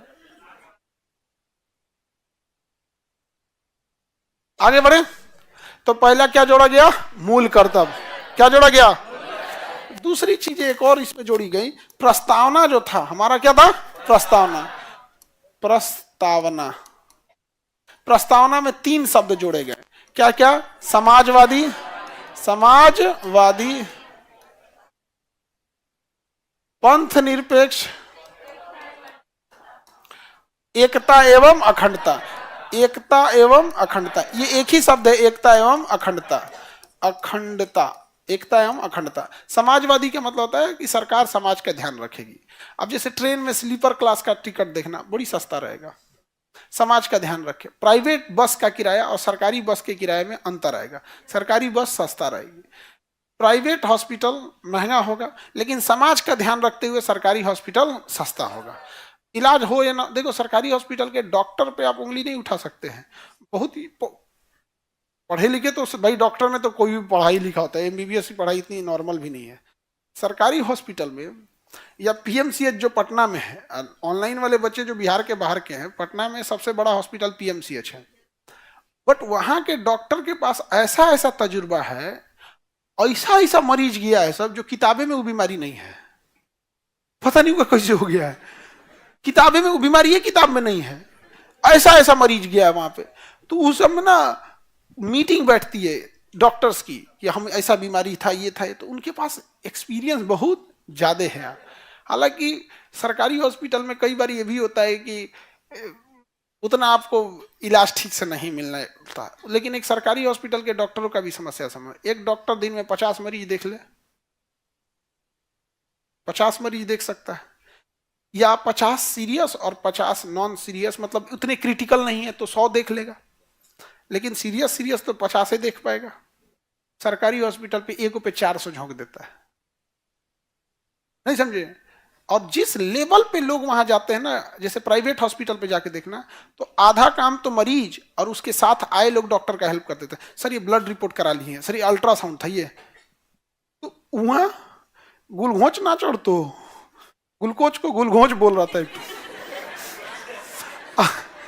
और हमारे गांव में जब तक पानी नहीं चढ़ा तब तक मरीज सीरियस नहीं है। हार्ट अटैक आ गया वो सीरियस नहीं है, पानी चढ़ रहा है सीरियस है, और अगर प्लास्टर हो गया तो महा सीरियस है। तो गांव में 2 आदमी सीरियस होता है, ये प्लास्टर हो गया नहीं होता है, प्लास्टर हो गया तो सीरियस है, अब पानी चढ़ा दिया तो ही सीरियस। बाकी वेंटिलेटर बने कौन चीज, oxygen, ventilator, heart attack, brain stroke है, पानी नहीं चढ़ रहा है मतलब बीमारी है। ये तो समाजवादी रखा गया। दूसरा पंथ निरपेक्ष। पंथ निरपेक्ष और धर्म निरपेक्ष में अंतर है। धर्म निरपेक्ष मतलब होता है हम धर्म से दूरी बनाएंगे, धर्म से दूरी बन, जो निगेटिव चीजों को दर्शाता है। अब पंथ निरपेक्ष का मतलब होता है हमें धर्म से कोई मतलब नहीं है, आपका जो धर्म है आप उस धर्म को मानिए। समझ में आ गया कि नहीं आ गया? जैसे हम सब पंथ निरपेक्ष हैं, हमें क्या मतलब है आपका क्या धर्म है, हमने कभी किसी को मना नहीं किया यहाँ पर। हमें धर्म वाली चीजों में मतलब इंटरफेयर नहीं करना, भाई आपको जो धर्म मानना है मानिए बस। तो हम लोग धर्म निरपेक्ष है कि पंथ निरपेक्ष? पंथ निरपेक्ष। क्या है? पंथ। कई बार आप न्यूज डिबेट में देखिएगा तो उनका यह कहना है कि बाद में संशोधन करके पंथ निरपेक्ष जोड़ा गया, हमारा देश पहले सेकुलर नहीं था। अजब हाल है। आर्टिकल 25, 26, 27, 28 कौन सी है भाई? ये कौन सी है? धार्मिक स्वतंत्रता। ये तो मूल संविधान में है, वो भी मूल अधिकार में है। संशोधन करने के लिए 2/3 बहुमत चाहिए। ये क्या कहता है कि किसी को भी अपने हिसाब से धर्म फॉलो की आजादी है, उसका प्रचार प्रसार भी कर सकता है, उसके लिए रखा धन टैक्स फ्री रहेगा, सरकारी विद्यालयों में धार्मिक शिक्षा नहीं दी जाए। तो ये क्या बता रहा है? धर्म पंथ निरपेक्ष ही तो बता रहा है। तो कई न्यूज में देखना ना, 2 मुर्गा लड़ाता है सब। मुर्गा जैसे कैसे आदमी 2 मुर्गा को करते रहता तो बीच में रुक रुक रुक चलो लो, हाँ बाद में जोड़ा गया इसको पंथ निरपेक्ष। अभी कैसे आ गया? इंदिरा गांधी ने जोड़ दिया, मूल संविधान में था ही नहीं। भाई प्रस्तावना ज्यादा संविधान का महत्वपूर्ण है या भाग 3 महत्वपूर्ण है? भाग 3 को संविधान की आत्मा कहिए। प्रस्तावना है वो एक तरह का आपका पूरा निचोड़ है उसका। अब ये रहे ना रहे, आर्टिकल 25 और 26 नहीं है। अब जबरदस्ती यहां पर, अब किसी को अच्छा लगेगा जैन राष्ट्र तो भारत जैन राष्ट्र घोषित हो जाए, किसी को सिख राष्ट्र रहेगा तो भारत सिख राष्ट्र घोषित हो जाए। हालांकि अब देखिएगा गांव गांव तक मंदिर मिलेंगे, मस्जिद मिलेंगे, धार्मिक स्थल मिलेंगे। यहाँ पर फिर भी बहुत सारे मंदिर हैं जहाँ पे खाना भी खिलाया जाता है, बहुत सारे मजार मस्जिद भी होंगी जहाँ खिलाया जाता है, बट सब में नहीं। अगर भूखमरी खत्म करना है तो गांव गांव गुरुद्वारा खोल दो। सरकार को 5 किलो राशन बांटने की जरूरत नहीं है, वो सिख भाई खिला देगा 140 करोड़ लोग को। समझे? फिर भी कभी सुने हो कि भारत सिख राष्ट्र हो जाए? नहीं समझ में आया? अब हम ऐसा नहीं करें। बहुत से मंदिर में हम लोग खाना खाए हैं और बहुत श्रद्धा से खिलाते हैं वो लोग, बहुत सारे मजार में भी, लेकिन सब में नहीं आप कह सकते हैं। आपके गांव में भी होगा तो कभी कभी भंडारा लगता है। सिखों के यहाँ जाके देखिएगा। हम एक बार लखनऊ गए थे तो गुरुद्वारा के पास थे, तो अचानक से ना मेरे देखते देखते सारे रिक्शे वाले लोग और जो ठेला वाले ये लोग थे लोग ना, अचानक से एक जगह इकट्ठा होने लगे। हम कहे क्या हो गया भाई, समझ में नहीं आ रहा है। तो हमको दिखा कि एक गुरुद्वारा से एक इंसान निकले थे, उनके पास चाय की केटली थी और 4 बजे का समय होगा, चाय की केटली थी। वो जितने रिक्शे वाले थे लोग ना, वो लोग अपना अपना गिलास लेके चले आए कि हमको गुरुद्वारा से क्या मिलेगा, चाय मिले। तो इससे समझ में आया कि इनका यहाँ का डेली रूटीन है, वो लोग डेली वहां पे चाय पिलाते हैं। अब सोचो एक रिक्शा वाले के लिए 10 रुपया का बाहर पी रहा है चाय, उसे 10 रुपया बच जाएगा, अपने घर वाले के लिए कुछ लेके चला जाएगा, एक मिठाई लेके चला जाएगा, उसके लिए वही बहुत चीज है। छोटे बच्चों के लिए आप हर इंसान का लेवल अलग अलग है, तो उतना जितना सीख किया उतना नहीं। तो ये क्या है कि नहीं? आप तो क्या प्रस्तावना में अगर पंथ निरपेक्ष नहीं है, हमारा देश पंथ निरपेक्ष प्रस्तावना की वजह से आर्टिकल 25-26 ये मौलिक अधिकार की वजह से। इसको कौन पूछ रहा है भाई? ये बाद में जुड़ा गया। अच्छा हम यहां से पंथ निरपेक्ष हटा देंगे तो क्या उसको हटा दिए? नहीं हटा सकते। लेकिन न्यूज में कभी खोलोगे ना तो तुम यही सब देखोगे, यही ऐसे वैसे दुनिया भर काम करते। यार देश कहाँ जा रहा है, अलग झमेला है। यहाँ पे पूंजी खत्म हो गया, लोगों के पास उस सबसे मतलब नहीं। लेकिन नहीं,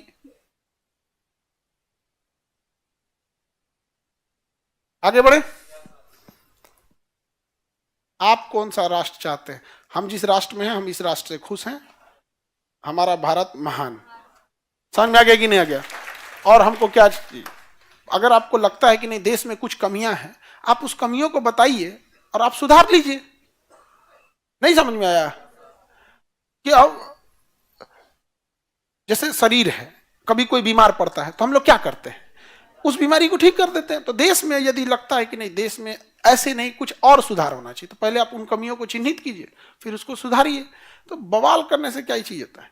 आगे बढ़े। तो ये तो प्रस्तावना में 3 चीज जोड़ दिए गए। तो मेनली ये 2 चीजें जोड़ी गई थी। ये 2 चीजें 42वें संशोधन में याद रखना है आपका। पहला मूल कर्तव्य, दूसरा प्रस्तावना में संशोधन, 3 सब जोड़े गए। बाकी सारा सुधार प्रधानमंत्री को शक्ति दिया गया। बाकी सारी चीजों में किसे शक्ति दी गई? प्रधानमंत्री। लोकसभा के कार्यकाल 6 साल कर दिया गया। आपातकाल की घोषणा प्रधानमंत्री के सिफारिश पर हो जाएगा, पूरे मंत्रिमंडल की जरूरत नहीं है।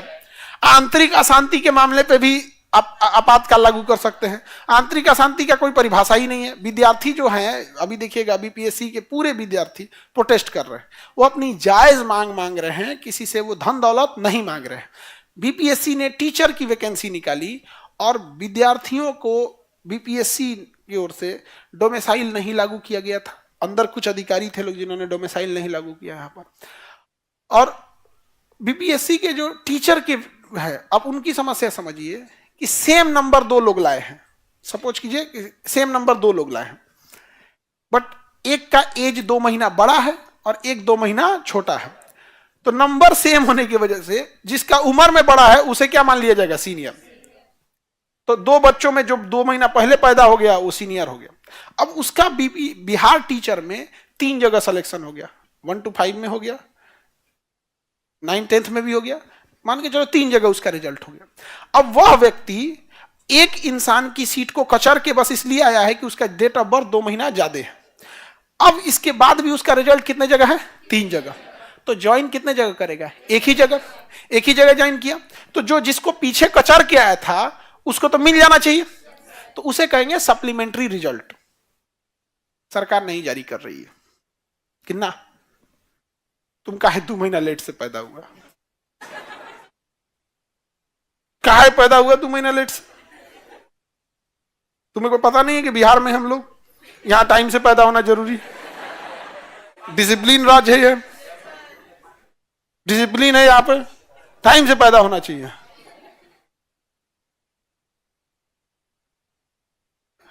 कभी कभी ऐसा लगता है ना कि हमारे यहां जितने लोग रह रहे हैं 14 करोड़ लोग, सबको पुरस्कृत करना चाहिए। कम टेंशन में जी रहे हैं हम लोग, अपने आप में चैलेंज है। अजीब खेल। अब बताओ सप्लीमेंट्री रिजल्ट जारी करने में उन बच्चों का क्या जाता है? भाई एक बच्चा का 3 जगह रिजल्ट हुआ, ज्वाइन करेगा एक जगह। जब 3 जगह रिजल्ट हुआ होगा तो 3 बच्चे पीछे होंगे। एक रिजल्ट जारी करेगा तो जो इनके पीछे वेटिंग लिस्ट वाले हैं, वो 2 तो आ सकते हैं ना। वो सब नहीं। सप्लीमेंट्री रिजल्ट हमारा रिश्तेदार कैसे जाएगा? 20 लाख लाओ जी, जाओ। आई कौन मांग रहा है सप्लीमेंट्री रिजल्ट? मारो इस पे एफआईआर करो, इसका कौन टीचर कौन बोल रहा है उसको ओकरो पे एफआईआर करो, नोटिस भेजो उसको, 4 जगह इसे करो। टीचर अपने में उलझा रहेगा, एक एफआईआर करो। यहाँ पे मीडिया को कहो 2-4 को उल्टा सीधा बयान दो ताकि मीडिया भटक जाए इधर से उधर, हो गया। बताओ क्या जाता है सप्लीमेंट्री रिजल्ट में? आप लोग में भी देखिएगा।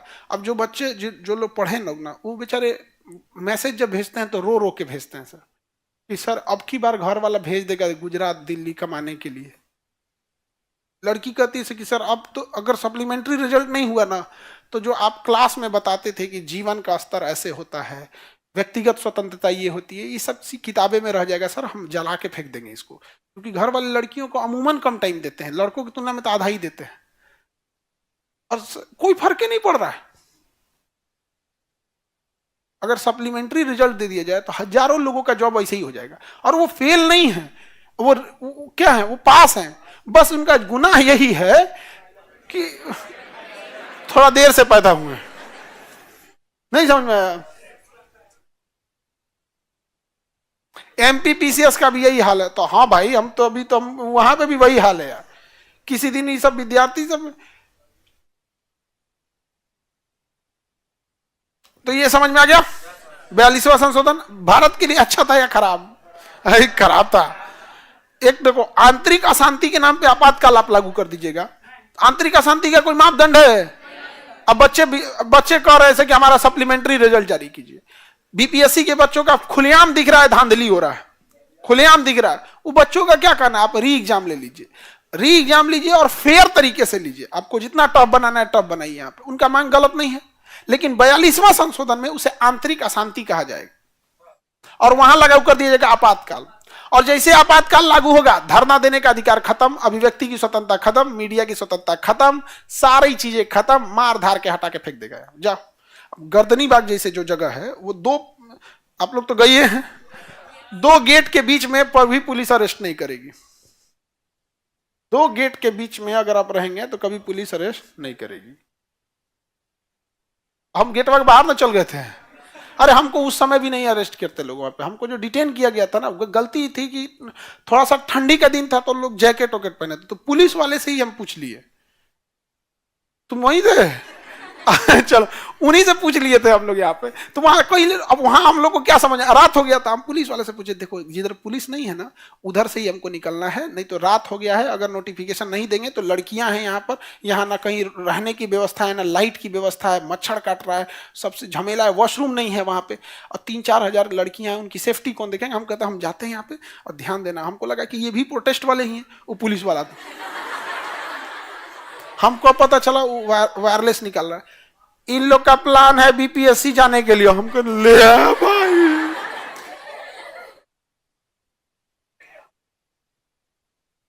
क्या हो गया? हाँ, ज्यादा हम वहां पे ज्यादा बोल दिए थे, हमको 1-2 महीने से खांसी थी, हम बहुत ज्यादा बोल दिए, तो हम जब खांसने लगे तो छिल गया था, ब्लड आने लगा, हम बड़ी घबरा गए थे, ये कैसे आ गया? तो हमको लगा कि कहीं हमको फेफड़ा उपड़ा तो नहीं खराब हो गया। और वहां पे ना माइक का भी व्यवस्था नहीं, ना गला फाड़ फाड़ चिल्लाना पड़ता है वहां पे, और बहुत झमेला हुआ। लेकिन अगर वही 42वां संशोधन होता तो प्रधानमंत्री के पास शक्तियां थी, अब वो देख लेता आंतरिक अशांति। आंतरिक अशांति का कोई मापेदंड नहीं है, सास बहू का झगड़ा हो गया, चिल्लाने लगे से छत पे चढ़ के कि करम फूटल था तो हईसन पतो हो गई, तारा से अच्छा रिश्ता आ रहा था, हमार करम फूटल था। अरे मार, वो आंतरिक अशांति का मान लगा के मोहल्ला में इमरजेंसी लगा देगा। नहीं समझ में आ गया? मोहल्ला में क्या लगा दिया है? इमरजेंसी लगा। वो सास बहू का झगड़ा होते रहता है, वो हमेशा कोसेगी, ऐसा पतो मिल गया, वो कहेगी अब बेल काजन कब जाई बुढ़ी आई। दोनों में झगड़ा होते रहेगा। तो आंतरिक अशांति पे कभी आपात लागू किया जाता है? ये लागू कर दी थी इंदिरा गांधी, आंतरिक अशांति पे लागू कर दी। नहीं, अब हम जो समझा रहे हैं अब समझो ना, आंतरिक अशांति के आधार पर हम आपातकाल इंपोज करने का अधिकार प्रधानमंत्री को नहीं था, आपातकाल लागू करने का अधिकार प्रधानमंत्री को नहीं था। समझ में आ गया कि नहीं आ गया? किसी को कोई दिक्कत? अभी क्या किया, 44वां द्वारा हटाया गया था, अभी 42वां समझो। कितना ज्यादा इंदिरा गांधी पूरे देश को अपने पास रखना चाहती थी। एक तो आपातकाल की शक्ति प्रधानमंत्री को, आपातकाल लागू किया गया, संविधान आपका गया, आपात जैसे लागू किया संविधान गया। तो आपात लागू करने का अधिकार किसको दिया गया? प्रधानमंत्री को, मंत्रिमंडल को भी नहीं, किसे? प्रधानमंत्री। दूसरा, आंतरिक अशांति जिसका कोई मापदंड नहीं है, जिसका कोई मापदंड नहीं है, आंतरिक अशांति पे भी क्या लागू हो सकता है? आपातकाल। यानी ओवरऑल की पूरा संविधान हमारे पास। एग्जैक्ट वार्म हिंडनबर्ग के साथ हिटलर ने भी यही किया था, एग्जैक्ट यही किया था उसने। तो आंतरिक अशांति समझ में आ गया। अब इंदिरा गांधी के खिलाफ जो बोलता था उसको जेल में डाल देती थी, उसको क्या करती थी? जेल में डाल देती थी। आंतरिक अशांति, आपातकाल खत्म करने। बिहार के थे जयप्रकाश नारायण, उन्होंने कहा कि एक काम करो, जेल की कैपेसिटी कितना है पता करो। तो उन्होंने कहा कि 40,000 से ज्यादा लोगों को ये जेल में नहीं रख सकते। तो उन्होंने कहा एक काम करो, आपातकाल ये आंतरिक अशांति साइड रखो, 4 लाख लोग निकलो, 40,000 को ना जेल में रख सकते हैं, चलो जेल भरो आंदोलन।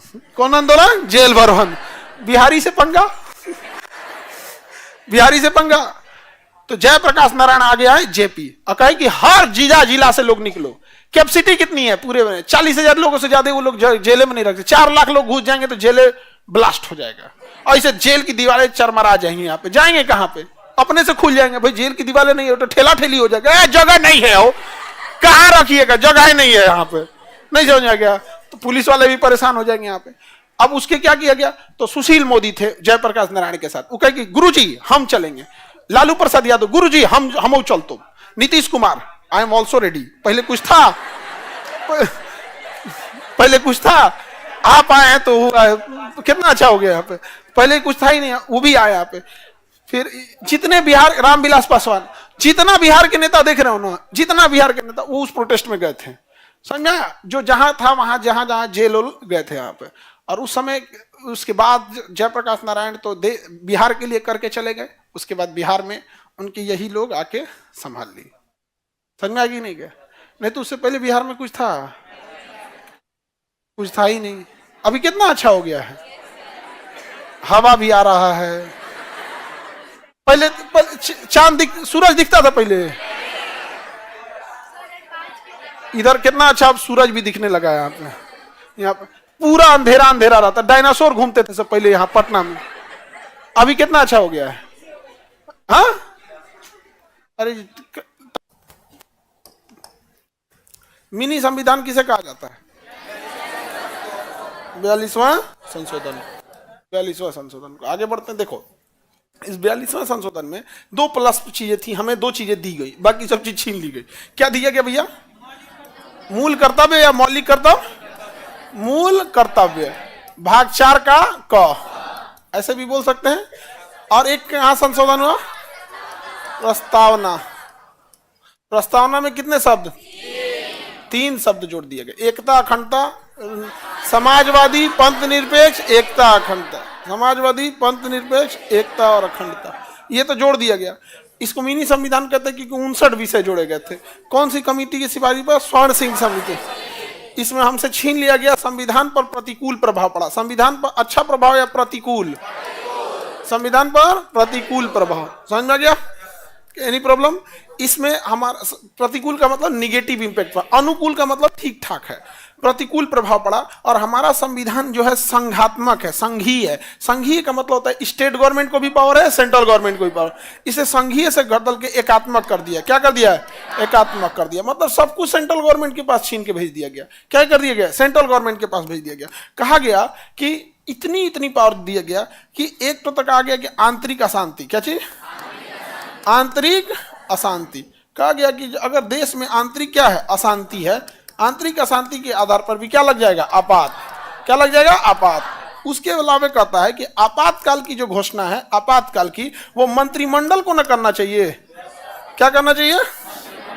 मंत्रिमंडल को। मंत्रिमंडल को करना चाहिए, लेकिन इसने कहा कि मंत्रिमंडल नहीं करेगा, केवल क्या करेगा? पीएम करेंगे। ये कोई बात है? केवल क्या करेंगे? पीएम करेंगे। उसके अलावा कहा गया कि जो मंत्रिमंडल है, कौन है? मंत्रिमंडल। मंत्रिमंडल यदि कोई सिफारिश करके किसके पास भेजती है? राष्ट्रपति के पास।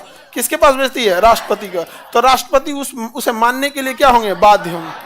क्या होंगे? बाध्य होंगे। यानी कोई संशोधन संसद से पास होकर गया या मंत्रियों ने कोई सुझाव दिया तो राष्ट्रपति बाध्य हैं मान लीजिए चुपचाप। ये कोई बात है भाई? अजीब है। काहे मानेगा वो? नहीं समझे? राष्ट्रपति है, नहीं समझे? ये तो राष्ट्रपति ना जी, ऐसा थोड़ी होगा। ये अजीब टाइप का ये कल्चर। ये तो हो गया वो ऑर्थोडॉक्स थिंकिंग वाले, जो पेट्रियाटिक सोसाइटी थी, मतलब कि पत्नी समझाए जैसे कोई बात बोलता है उसको, नहीं, एक ऑर्थोडॉक्स थिंकिंग। ऑर्थोडॉक्स थिंकिंग समझते हो? बहुत पुराना जमाना का एकदम रूढ़िवादी सोच कि भाई हम परमेश्वर हैं। अरे सोचा तूने परमेश्वर हो तुम? मतलब पति अपने आप को कहता परमेश्वर, उसको कहता अर्धांगिनी, तो आधा वो भी है परमेश्वर। तो जो बोल रहे हैं मान लो, तो यही वही बोलता है भैया मंत्रिमंडल जो बोल रहा है उसको राष्ट्रपति क्या कर लेंगे? मान लेना पड़ेगा। ये कोई बात है? लोकसभा का कार्यकाल कितना होता है? 5 साल। इसको बढ़ा के कितना कर दिया? कितना कर दिया? 6 साल। उसके बाद कह रहा है कि मंत्रिमंडल के कार्यों में न्यायालय हस्तक्षेप नहीं करेगा। यानी मंत्रिमंडल का कार्य में न राष्ट्रपति हस्तक्षेप करेगा और न ही न्यायालय हस्तक्षेप करेगा। ले भाई, ये तो इंदिरा गांधी ने ये तांडव मचा दिया। एक तो संघात्मक से उठा के एकात्मक कर दिया, राज्य सरकार बेवकूफ हो गई। दूसरा कि सारा पावर मंत्रिमंडल से छीन के पीएम को दे दिया, व्यक्ति विशेष का शासन हो गया देश में। इसके अलावे राष्ट्रपति को झुंझुना बना दिया। भाई आप मानने के लिए बाध्य हैं तो राष्ट्रपति मतलब है क्या? उसके बाद सुप्रीम कोर्ट को कठपुतली बना दिया, जो हम बोल रहे हैं आप मान लीजिए। करना क्या चाह रही हैं इंदिरा गांधी का? गजब विरोध होने लगा देश में। जयप्रकाश नारायण, ये लोग सारे लोगों ने क्या कर दिया? विरोध कर दिया। पूरे लोगों ने विरोध कर दिया। समझ में आ गया? तो इसके बाद इंदिरा गांधी की सरकार गिर गई। किसकी सरकार गिर गई? इंदिरा गांधी की सरकार गिर गई।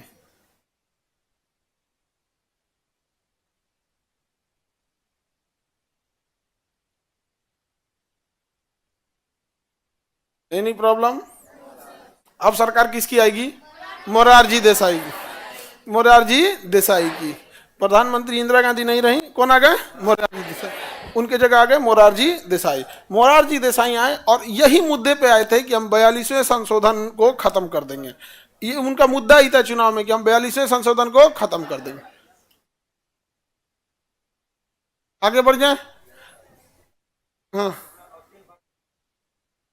हाँ तो देखो मेन चीज देखो, आप बात समझो, 59 विषय है ऐसे समझिए, 59 विषय है। क्या हमने 59 विषय लिखा है? नहीं, हम वही लिखे हैं जो एग्जाम में आएगा। ठीक है, बाद में लोग कहेंगे कि देख रहे हैं 59 में वही वही बोला जो एग्जाम में आ गया, कोई ना कोई गड़बड़ है। नहीं भाई, गड़बड़ नहीं, एक्सपीरियंस है, पढ़ाते पढ़ाते आदमी बुढ़ा गया पढ़ाते पढ़ाते हैं, नहीं समझे? तो हम क्या 59 विषय बताए हैं? नहीं बताए, बहुत चीजें हैं, लेकिन वही वही बताते हैं जो आपको एग्जाम में आए। हमारा बस ये कहना है कि हम आपके जीवन का सबसे बहुमूल्य समय ले रहे हैं। पैसे भले कम लेते हैं, देखो पैसा तो रिकवर हो सकता है आज नहीं तो कल, बट जो हम आपका समय ले लिए, या कोई विद्यालय में आपने 3 साल 4 साल पढ़ लिया, वो समय नहीं लौट के आएगा। तो जब आप हमें समय दिए हैं, इसीलिए ना दिए हैं कि हम आपको उतना पढ़ाएं जितना में आपका रिजल्ट ठीक ठाक हो जाए, कम मेहनत में ज्यादा रिजल्ट हो जाए, यही ना चाहते हैं।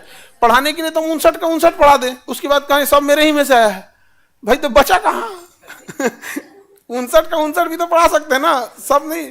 लेकिन ये मेन यही होता है कि जहां से आ रहा है यही चीज पढ़िएगा जो ठीक ठाक आ जाएगा। चाहे जितना कुछ कर लीजिए, कोनो किताब पढ़ लीजिए, जहां तहां जितना घूमना है घूम लीजिए, क्वेश्चन यहीं से आएगा। समझ में आ गया कि नहीं आ गया? क्या हो गया?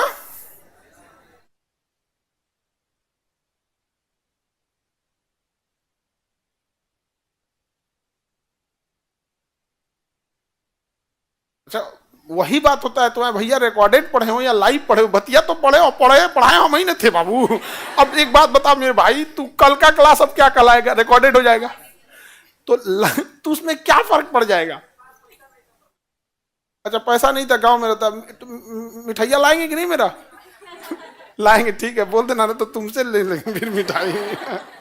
ठीक है, होता है बाबू, वो ऑनलाइन ऐसे बहुत सारे बच्चे जैसे यही बता रहे हैं। तो एक चीज है ना, गरीबी में ईमानदारी दिखता है यहाँ पे। देखो बच्चे ने एकदम साफ बता दिया कि सर पैसा नहीं था तो लाइव से कंपेयर, देखो एक तो लाइव क्लास ऐसे ही एप्लीकेशन पे सस्ता है, और रिकॉर्डेड उससे भी सस्ता है, तो वो तो थोड़ा सा इजी रहता है रिकॉर्डेड में। और रिकॉर्डेड में एक और फायदा क्या होता है ना, कि अगर आप चाहते हैं एक दिन में 4 क्लास देखना तो 4 देख लीजिए। लाइव में कैसे 4 देख पाएंगे?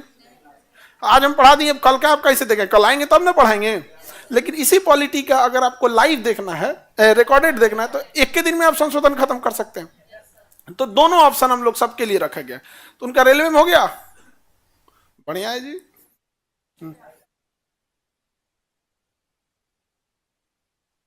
तो एक ना आप लिख के एप्लीकेशन इनको दे दीजिएगा, ठीक है? एप्लीकेशन पे बहुत सारे बैचेज है, तो किसी किसी में टेक्निकल प्रॉब्लम कुछ ना कुछ हमेशा आते रहता है। उसका रीजन जानते हैं क्या होता है? अपडेट दे देता है। क्या दे देगा? अपडेट। अब जैसे हम ही अपडेट दे दे इसी क्लास में कि कल से ये गेट नहीं खुलेगा, तो जो इस गेट से आने वाला है उसको कल दिक्कत होगा कि नहीं होगा? परसों अपडेट दे दे कि नहीं अब कोनो गेट नहीं खुलेगा, छत से ऊपर से सीधे कूदना पड़ेगा। तो एप्लीकेशन में ना यही प्रॉब्लम आता है। एप्लीकेशन तो मेरा है, लेकिन प्ले स्टोर गूगला का है, एंड्रॉइड गूगलवा का है। तो मोबाइलवा देखते होंगे ना, जब कहता होगा 2-3 महीना पे कि अपडेट करो। अब हमारा एप्लीकेशन उस एप्लीकेशन के आपके मोबाइल के हिसाब से रन कर रहा है। अब वो अपना अपडेट कर लिया, एक दो खिड़की जंगला बढ़ा दिया, कोनो खिड़की जंगला बंद कर दिया। अब हमको भी टाइम लग जाता है कि उस हिसाब से अपडेट करें।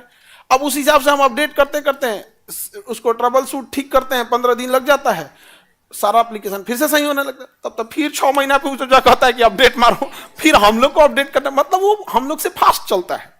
अब हम लोग को बता के तो अपडेट करेगा नहीं, तो हम लोग को पीछे पीछे चलना पड़ता है। और हमें नहीं, पूरी जो भी प्ले स्टोर पे चल रहा है, वो भारत सरकार का अपना प्ले स्टोर नहीं है, ना ही हम लोग का कोई अपना एंड्रॉइड है, कुछ भी नहीं है। We are not digital India, we are digital users. हम डिजिटल यूजर हैं। कभी टिकटॉक देख, कभी भारत का भी कुछ आना चाहिए ना जी, नहीं समझे?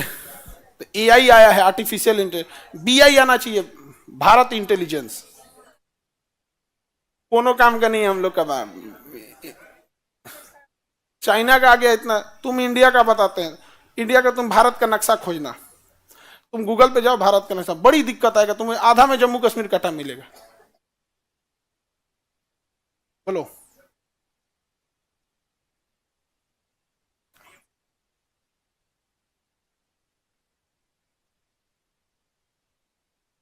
ये पॉलिटिकल है, ठीक है, बैठिए हम समझा देते हैं। जैसे इसमें ना 42वें संशोधन में बहुत सारा आरोप लगता है इंदिरा गांधी पे, और वो सही, उसमें बहुत सारे सही भी हैं, लेकिन कुछ हद तक नहीं। जो मेन है, उन्होंने विपक्ष को बहुत हद तक दबा दिया था। जो उनके सामने बोला सबको जेल भेज दिया। यहाँ पर प्रशासन जहां कुछ बोलेंगे उठा के लेके चली जाती थी। उस समय मीडिया भी इतनी सतर्क नहीं थी। मीडिया के ऊपर भी अब जब आपातकाल लगा देंगे, मीडिया कहाँ गई? आर्टिकल 19 के 1 में है मीडिया। जब आपातकाल ही लगा देंगे तो आपातकाल में कोई आपका नियम कानून नहीं होता है। घर में घुस के पीट देगा पुलिस, कुछ नहीं कर पाएंगे। ये कब है हमारे लिए? गिरफ्तारी से संरक्षण 22 में ना, गिरफ्तारी से संरक्षण। गिरफ्तारी से पहले वारंट दिखाइए, 24 घंटे के अंदर मजिस्ट्रेट को ले। 22 में ना, 22 तो निरस्त हो ही सकता है। 20 और 21 ना निरस्त नहीं होता है जी। हो सकता है। कौन? नहीं, आने वाले समय में कोई पीएम अब जबरदस्ती कैसे कर सकते हैं? क्योंकि 44वें संशोधन में कह दिया गया कि अकेले पीएम नहीं ला सकते, आपातकाल पूरा मंत्रिमंडल चाहिए। समझ आ गया कि नहीं आ गया? ठीक है। अब देखो एक और चीज क्या है, अगर पूर्ण बहुमत की सरकार है, पूर्ण बहुमत की सरकार है, तो पीएम भी वही सोचेगा जो मंत्रिमंडल सोचेगा, अगर पूर्ण बहुमत की सरकार है तो। लेकिन अगर पूर्ण बहुमत की सरकार नहीं है तो पीएम तो जो सोचेंगे सोचेंगे, लेकिन मंत्रिमंडल में बहुत सारे लोग अन्य पार्टियों के भी रहेंगे। जैसे वर्तमान सरकार के पास केवल बीजेपी के नहीं है, वहां हमारे नीतीश जी के भी हैं, अपने मुख्यमंत्री साहब का, तेलंगाना का है, चिराग पासवान है, ऐसे बहुत सारे लोग हैं। समझ में आ गया कि नहीं गया? तो सबका वो होता है। तो हर पार्टियां अपनी अपनी छवि को रखेगी ना। अभी इमरजेंसी मूवी भी है।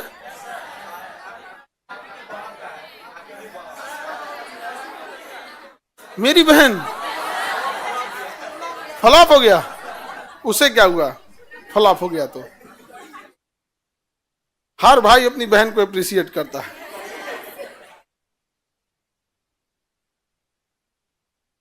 44वां संशोधन समझते क्या जी? 44वां संशोधन 1978, उसके 2 साल बाद आया, जनता पार्टी की सरकार आ गई। किसकी? जनता पार्टी। और प्रधानमंत्री बने मोरारजी देसाई। मोरारजी देसाई गुजरात के थे, मोरारजी देसाई अब तक के सबसे उटपटांग प्रधानमंत्री यही हैं। समझ में आ गया? इससे बेवकूफ़ी करने वाले, जितना इन्होंने बेवकूफ़ी किया उतना किसी ने नहीं किया। अब चलते हैं, पहले देखते हैं। इन्होंने सबसे पहला कि 42वें संशोधन की सारी कमियों को दूर कर दिया। तो इसमें याद ही क्या करना है, इन्होंने कहा कि भाई आंतरिक अशांति पे अब आपात नहीं लगेगा। इन्होंने कहा था कि लगेगा। इन्होंने कह दिया कि आपातकाल की घोषणा अकेले पीएम नहीं करेंगे, मंत्रिमंडल करेगा। इन्होंने कहा कि मंत्रिमंडल और संसद की सिफारिश यदि राष्ट्रपति के पास जाएगा तो उन्हें एक मौका पुनर्विचार का दिया जाएगा। ये क्वेश्चन पूछा हुआ है और ये पूछेगा कि राष्ट्रपति को पुनर्विचार के लिए एक मौका किस संशोधन द्वारा दिया गया? 44। और सारे मौके छीन लिए गए। हाँ, 42वां द्वारा सारा मौका छीन लिया गया और एक मौका दिया गया 44। लोकसभा के कार्यकाल को वापस 6 से 5 साल किया गया 44 से। न्यायिक समीक्षा की अनुमति दी गई 44वां, और न्यायिक समीक्षा को बाहर कर दिया गया था 42। तो 44वां संशोधन तो याद करने की जरूरत ही नहीं है। जो जो चीज थी 42वीं की कमियां, उसे वापस ठीक कर दिया। किस में ठीक कर दिया? 44। तो पहला तो एक तो इसे याद रखिएगा, जितनी इसमें गड़बड़ थे सबको कहां ठीक किया गया? चलो, तो 42 की कमियों को दूर किया। क्या किया? दूर किया। तो एक तो ये याद हो जाएगा, इसमें तो कोई दिक्कत नहीं। एक वो इनसे गड़बड़ हुआ क्या, एक अच्छा काम किया लेकिन बवाल हो गया। इन्होंने क्या कर दिया कि संपत्ति के अधिकार को समाप्त कर दिया। संपत्ति के अधिकार को क्या कर दिया? मूल अधिकार से किसमें बदल दिया? पहले क्या था? मूल अधिकार। अभी क्या हो गया? कानूनी अधिकार हो गया। अभी हो गया है कानूनी अधिकार है। अभी कानूनी अधिकार। देखो, मूल अधिकार का मतलब होता है हमसे ना कोई दूसरा इंसान छीन सकता है, ना सरकार छीन सकती है। तो जब मूल अधिकार जब संपत्ति का अधिकार मूल अधिकार था, तो हमारा खेत खलिहान संपत्ति ना हमसे कोई दूसरा इंसान छीन सकता था और ना ही सरकार छीन सकती थी। दोनों में से कोई नहीं छीन सकता था। लेकिन जब वो कानूनी अधिकार हो जाता है, क्या हो जाता है? कानूनी अधिकार। तो कोई पब्लिक तो नहीं छीन सकता है, लेकिन सरकार छीन सकती है। कोई पब्लिक तो नहीं छीन सकता, लेकिन कौन छीन लेगी? सरकार छीन लेगी। आज मान के चलिए सरकार को जरूरत पड़ा केजीएस का, उठा ले जाएगी इसको, कहते कि अब यहाँ हमारा सरकारी स्कूल चलेगा, जाइए यहाँ से, भगा देगी जी। नहीं समझे? और कब का भगा दी रहती, वो आप लोग है ना तो डराई लेते हैं, उन लोग के आंखों में हम लोग इतने खटकते हैं, इतना खटकते हैं, कहते हैं ये टीचर सब, हम केवल हम अपनी बात नहीं कर रहे हैं, पूरी एजुकेशन कम्युनिटी, ये क्या है सब समझ में नहीं आता है। टेलीग्राम इन्हीं सब का हो गया है, यूट्यूब पे जब मन तब कुछ भी ट्रेंड करा देता है सब, ट्विटर पे जब मन तब कुछ भी ट्रेंड करा देता है सब। ये आखिर है क्या इनके पास? आप लोग का पावर है, स्टूडेंट्स पावर, आप लोग का। समझ आ गया कि नहीं आ गया? अगर सरकार को हम लोग की केजीएस की जरूरत पड़े तो ले लेगी कि नहीं? कहेगा यहाँ पढ़ाते हैं, यहाँ भैंस बनाएगी, सरकारी भैंस सब रहे, जा हटाओ यहाँ से। क्यों? क्योंकि अब मेरा क्या हो गया, कानूनी अधिकार हो गया, कोई दिक्कत नहीं, तो ले लेना, भैंस बांधना है तो भैंस बांध ले। हम कौन बार फैक्ट्री चला रहे हैं कि मशीन हुए लगेगा? हम यहाँ के जगह दूसर जगह पढ़ाएंगे, हुए पढ़ाई होगा, सड़क पे पढ़ाएंगे, वहीं हम जहाँ खड़े हो जाए क्लास वहीं से चलने लगते।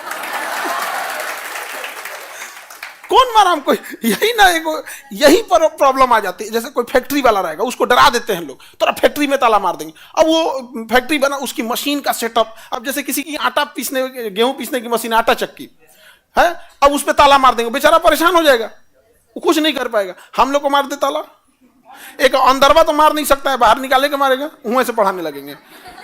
देखिए हम लोग को मार दिया ताला, यहाँ पर बाहर पढ़ाना पड़ रहा है, यहाँ पे सब भर भर कहेगा कैसन आदमी आया है। नहीं मार दो, क्या जाता है यार।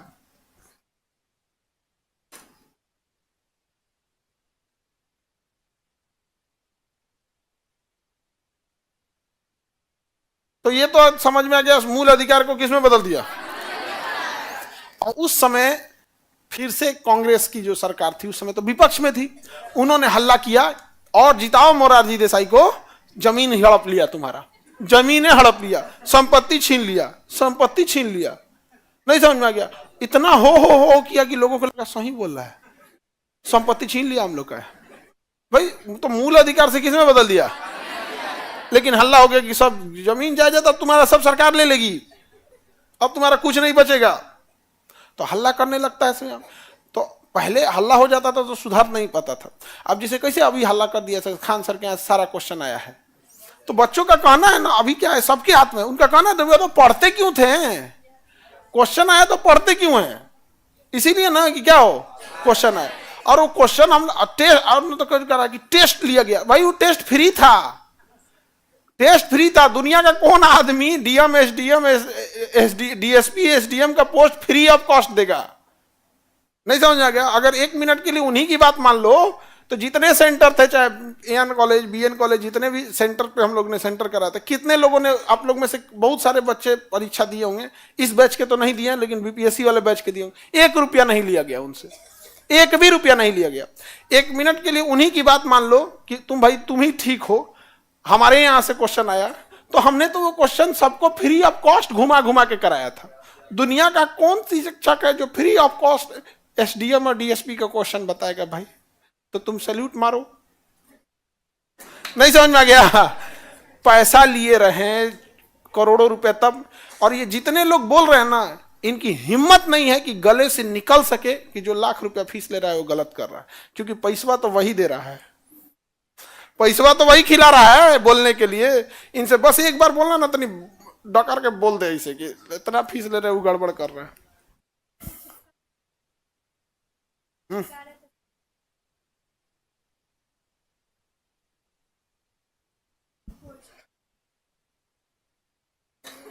हाँ तो हु बहू लड़ा है, हु बहू मेंस में भी लड़ेगा। हम तो अभी भी बोलते हैं हु बहू मेंस में भी लड़ेगा, रेलवे की एग्जाम हो रहा है उसमें भी हु बहू लड़ेगा, दरोगा का हो रहा अभी भी लड़ेगा, एक किताब ले लो उसमें से लड़ेगा, पॉकेट जी के। हम तो पहले से बोल रहे हैं। नहीं समझ में आ गया? तो पढ़ लो। नहीं समझ में आ गया? तो बिल्कुल, ये तो हमारा एसओपी है। देखो हमको एक बात नहीं समझ में, हम लोग तुम्हें अगेन बताते हैं, हम लोग का उद्देश्य शिक्षा का बस 2 ही है, हर इंसान तक शिक्षा को पहुंचाना और बेस्ट क्वालिटी और मिनिमम प्राइस से। हम लोग का दूसरा कोई उद्देश्य नहीं। और हम लोग पिछले 2 साल से इसी पे लगे हुए थे, 3 साल से। उसके बाद हुआ क्या कि हम लोग हर जगह तो पहुंच गए। अब गांव गांव में भी देखो कोई भी पढ़ लेता मोबाइल लेके, जिसके पास पैसा है नहीं है, अब ऐसा कोई नहीं कह सकता कि हमारे पास उसे नहीं पढ़ सकता है, सब। तो हम लोग उसमें सक्सेस हो रहे थे। हम लोग का मुख्य ध्यान नहीं था, इसमें कुछ लोग को खलबली होने लगी अच्छा, अब बताओ तो कितना रिजल्ट है, कितना रिजल्ट है, कितना रिजल्ट, खाओ खाओ खाओ करने लगा। जब हम रिजल्ट दिखाएं तो स्टेज टूट गया। कहा कि जा जा, रिजल्ट तो बहुत ज्यादा है, वरना पहले तो हम दिखाते नहीं थे, अब दिखा दिए तो रिजल्ट, अब क्या करें, अब क्या करें। तो फिर उसके बाद बोला सब, अच्छा पढ़ाते हैं, एग्जाम में नहीं लड़ता है, पढ़ाते हैं, धाए धाए पूरा लड़ गया, सब लड़ गया, बाप हो बाप, सब लड़ गया, अरे बाप हो बाप यार। फिर वो अब क्या बोला जाए यहाँ पे, फिर कह रहा है कि नॉर्मलाइजेशन ये करा रहे हैं, चढ़ के नॉर्मलाइजेशन बीपीएससी के छाती पे कहें कि वापस कर, तो नहीं ले गए यहाँ पे, चढ़ के सुबेरे गए वापस नॉर्मलाइजेशन करा के आ गए। कहा कि जा भी तो इहो गड़बड़ हो गया, इहो आरोप नहीं लगा, सो अब क्या लगाए, अब क्या लगाए। इतना उटपटांग इंसान है सब। हम पूरे बिहार के रोल मॉडल थे आचार्य कुणाल किशोर जी, कैंसर हॉस्पिटल चलाए, 5-5 हॉस्पिटल चलाए यहाँ पर, 50,000 लोग अभी भी अयोध्या राम मंदिर दर्शन करने जाएंगे ना, तो उसके बगल में अमावा मंदिर है जहां राम रसोई चलता है, वहां खाना खिलाते हैं इंसान फ्री में 50,000 लोगों को। उन जब वो इस दुनिया से चले गए तो 10 दिन पर कुछ होता है ना, क्या बोलते हैं, 10 या 13 पे कुछ होता है, देखो हमको उसका ज्यादा आइडिया। तो हम वहां गए तो फूल अर्पित किया जाता है, तो फूल अर्पित किए, उसको कह रहा है देखिए ये कहाँ गए हैं। तो हम तो एक शिक्षा हमें ज्यादा नहीं आदि आता है, तो हम दूसरे का देख देख के करते हैं, भाई हमसे कोई गलती ना हो जाए, वरना फिर कोई कहेगा कि क्या करते। तो फूल अर्पित करके प्रणाम करके हम लोग तो वैसे ही मरमाहत थे कि इतने अच्छे लगे। और फिर बात होने लगा तो हम कहे कि इनको भारत रत्न की बात बोलिए यहाँ पे, तब तक उसके बाद कुछ देर बैठा जाता होगा, अब हमें नहीं पता हम कैसे तुरंत चल जाएगा। बैठा गया यहाँ पे, तब तक गवर्नर सर भी बैठे, कुछ वो लोग भी बैठे, हमको इधर बैठा कर देखिए बैठे हम वहाँ पे, ये भाई तो निचवा बैठे हम निचवा बैठे। तब तक एक मिनिस्टर साहब मिल गए, उनसे भी कह दिए देखिए ना।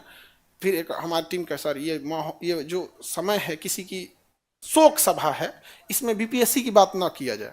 हम कहे इधर एगो मंत्री इधर वो है, दोनों लोग को बोल दिए देखिए बहुत दिक्कत हो रहा है बीपीएससी के बच्चों के साथ।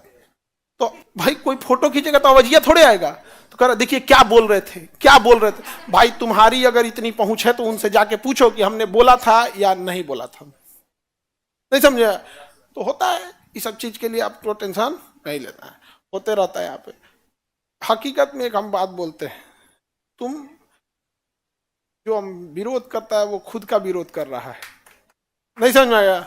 जो विरोध करेगा ना उसको रियलाइज होगा कि उसने खुद का विरोध कर लिया। क्वेश्चन आया, हम शांति से बैठ गए थे, भर द घूम घूम हल्ला कर दिया सब कि यहीं से क्वेश्चन आया। अब कुल लड़का पढ़ने आ रहा है, अब कुल लड़का आ रहा है पढ़ने, हाँ हो सही है बात है। यहाँ पर अगेन हम लोग का उद्देश्य यही है कि ज्यादा से ज्यादा लोग तक शिक्षा जाए। तो हम लोग देख लिए 42 और 44 समझ में आ गया।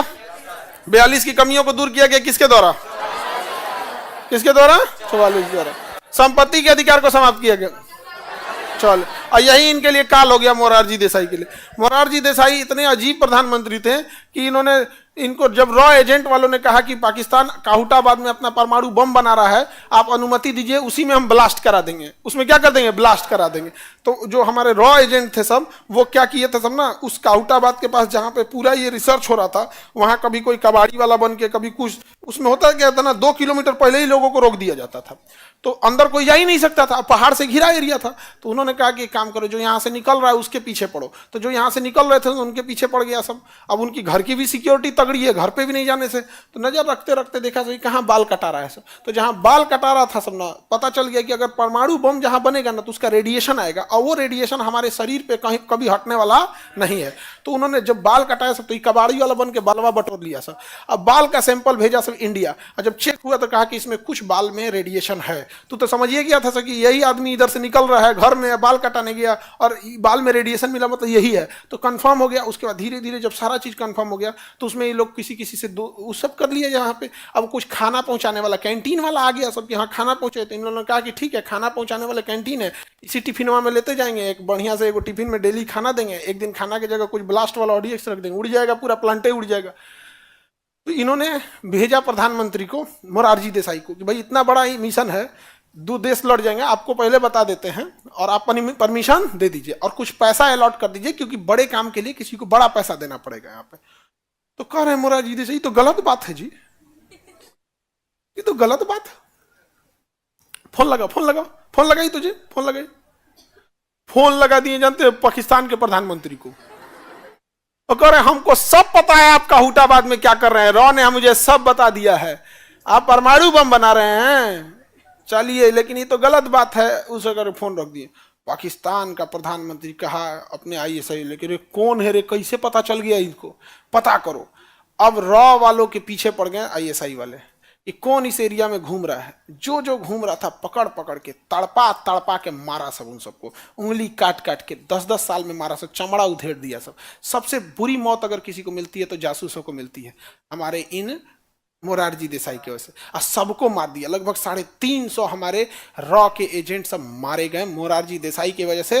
और पाकिस्तान का मिशन सक्सेस हो गया, परमाणु बम बनाने वाला। पाकिस्तान इतना खुश हुआ कि मोरारजी देसाई को अपने देश में बुलाया, एयरपोर्ट पे रिसीव करने गया, रेड कारपेट बिछाया, और पाकिस्तान का सर्वोच्च पुरस्कार निशाने पाकिस्तान, जैसे भारत का सर्वोच्च भारत रत्न है ना, वैसे उसका निशाने पाकिस्तान है, पाकिस्तान का सर्वोच्च पुरस्कार दिया गया। वाह वाह, ऐसा प्रधानमंत्री भारत में रहे तो क्या ही करना है, लीजिए। समझ आ गया कि नहीं, धन्य है भारत। अच्छा, उसको भारत रत्न भी मिला, हाँ हाँ, भारत रत्न भी मिल गया, एक बार चेक करना ना, उनको दोनों देश का सर्वोच्च सम्मान मिल गया। छीनने का ही प्रस्ताव होना चाहिए। आगे बढ़े।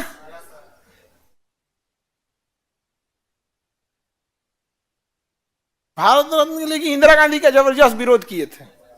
तो राजनीति में क्या होता है ना, आप सही है या गलत उससे मतलब नहीं है, मेरे दुश्मन का दुश्मन मेरा दोस्त, बस यही हो जाता है भारत में ना। आप मतलब क्या बताया जाए, इंदिरा गांधी बस रह जाती ना, इंदिरा गांधी रह जाती तो आज पाकिस्तान रहता ही नहीं, कसम से बता रहे हैं तुम्हें।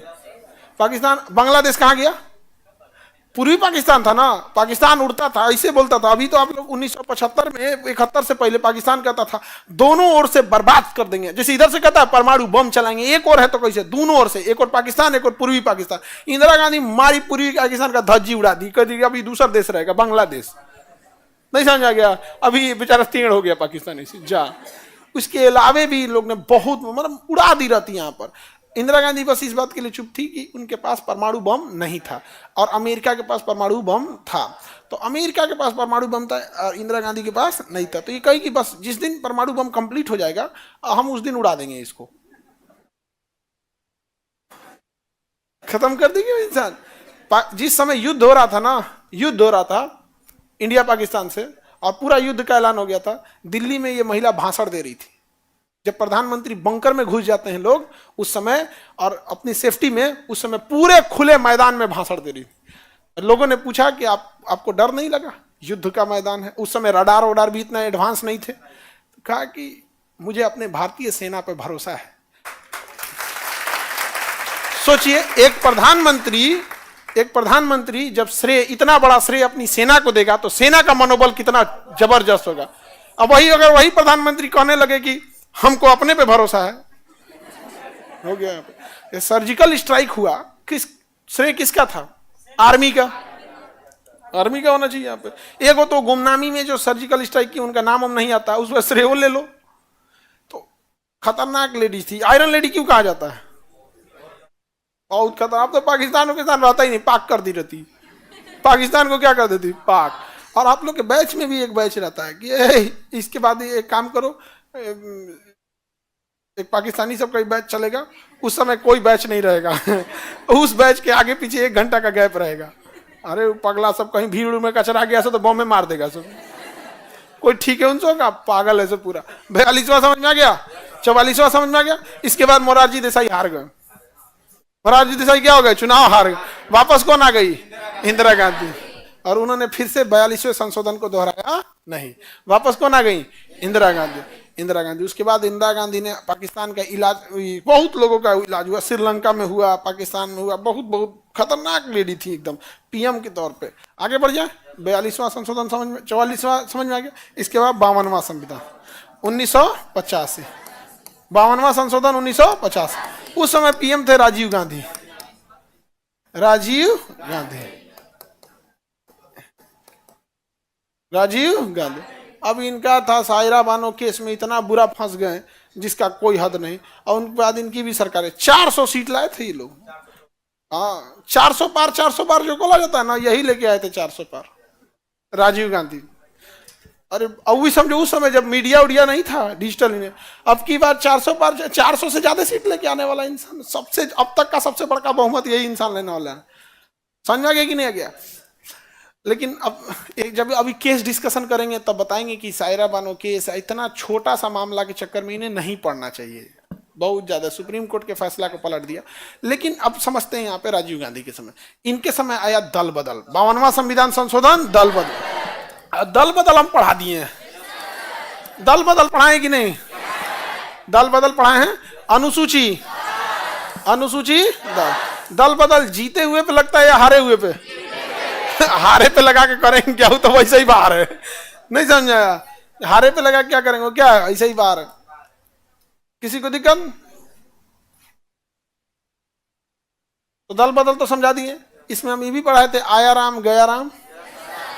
हाँ दिन भर में 6 बार पार्टी बदली है, इधर से उधर, इधर से उधर। तो नाम क्या हो गया? आया राम गया राम।